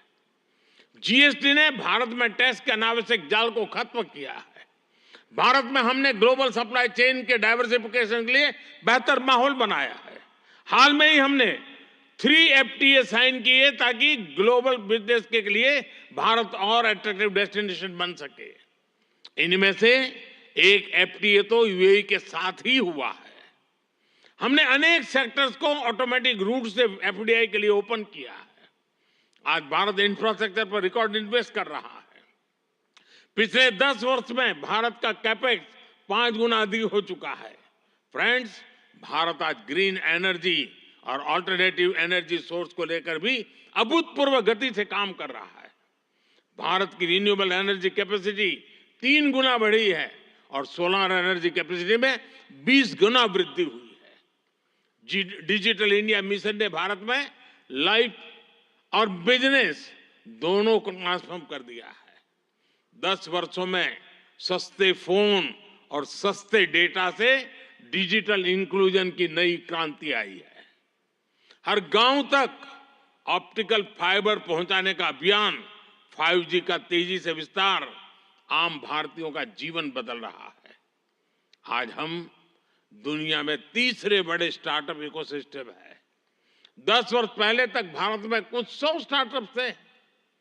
आज भारत में 1,15,000 रजिस्टर्ड स्टार्टअप्स है। भारत के ओवरऑल एक्सपोर्ट में भी रिकॉर्ड बढ़ोतरी हुई है। फ्रेंड्स, भारत में जो ये बदलाव आ रहा है, वो भारत के नागरिकों की ईज ऑफ लिविंग भी बढ़ा रहा है, उन्हें एम्पावर कर रहा है। हमारी सरकार के 5 वर्षों में 13.5 करोड़ से ज्यादा लोग गरीबी से बाहर निकले हैं। भारत में मिडिल क्लास की एवरेज इनकम लगातार बढ़ रही है। भारत में फीमेल वर्कफोर्स के पार्टिसिपेशन में भी रिकॉर्ड वृद्धि हुई है। भारत के भविष्य के लिए ये बहुत अच्छी संकेत है और इसलिए मैं आप सभी का आह्वान करूंगा कि भारत की इस विकास यात्रा से जुड़िए, हमारे साथ चलिए। साथियों, लॉजिस्टिक्स को लेकर ईज ऑफ ट्रांसपोर्टेशन के लिए भी भारत में आधुनिक पॉलिसीज पर काम हो रहा है। 10 साल पहले भारत में 74 एयरपोर्ट थे। आज भारत में 149 एयरपोर्ट्स हैं। भारत का नेशनल हाईवे नेटवर्क पिछले 10 सालों में करीब करीब 2 गुना हो चुका है। 10 सालों में हमारा मेट्रो ट्रेन नेटवर्क 3 गुना से ज्यादा बढ़ चुका है। गुजरात हो, महाराष्ट्र हो या फिर हमारी ईस्टर्न कोस्ट लाइन हो, इनको आज डेडिकेटेड फ्रेट कॉरिडोर से जोड़ा जा रहा है। भारत में आज अनेक नेशनल वाटरवेज पर एक साथ काम चल रहा है। भारतीय पोर्ट्स का टर्न अराउंड टाइम आज बहुत कॉम्पिटिटिव हो गया है। G20 के दौरान जिस India middle east Europe economic corridor की घोषणा हुई है, वो भी आप सभी इन्वेस्टर्स के लिए बहुत बड़ी बिजनेस अपॉर्चुनिटी है। फ्रेंड्स, भारत के कोने कोने में आपके लिए नई संभावनाएं हैं। वाइब्रेंट गुजरात समिट इसके लिए भी एक गेटवे की तरह है, गेटवे टू द फ्यूचर। और आप भारत में सिर्फ इन्वेस्टमेंट ही नहीं कर रहे, बल्कि यंग क्रिएटर्स और कंज्यूमर्स की एक नई जनरेशन को भी शेप कर रहे हैं। भारत के एस्पिरेशन से भरी यंग जनरेशन के साथ आपकी पार्टनरशिप को वो रिजल्ट लाकर दिखा सकती है जिसकी आपने कभी कल्पना भी नहीं की होगी। और इसी विश्वास के साथ एक बार फिर आप सभी का वाइब्रेंट गुजरात समिट से जुड़ने के लिए मैं हृदय से बहुत बहुत आभार व्यक्त करता हूं। और मैं आपको विश्वास दिलाता हूं कि आपके सपने ये मोदी का संकल्प है।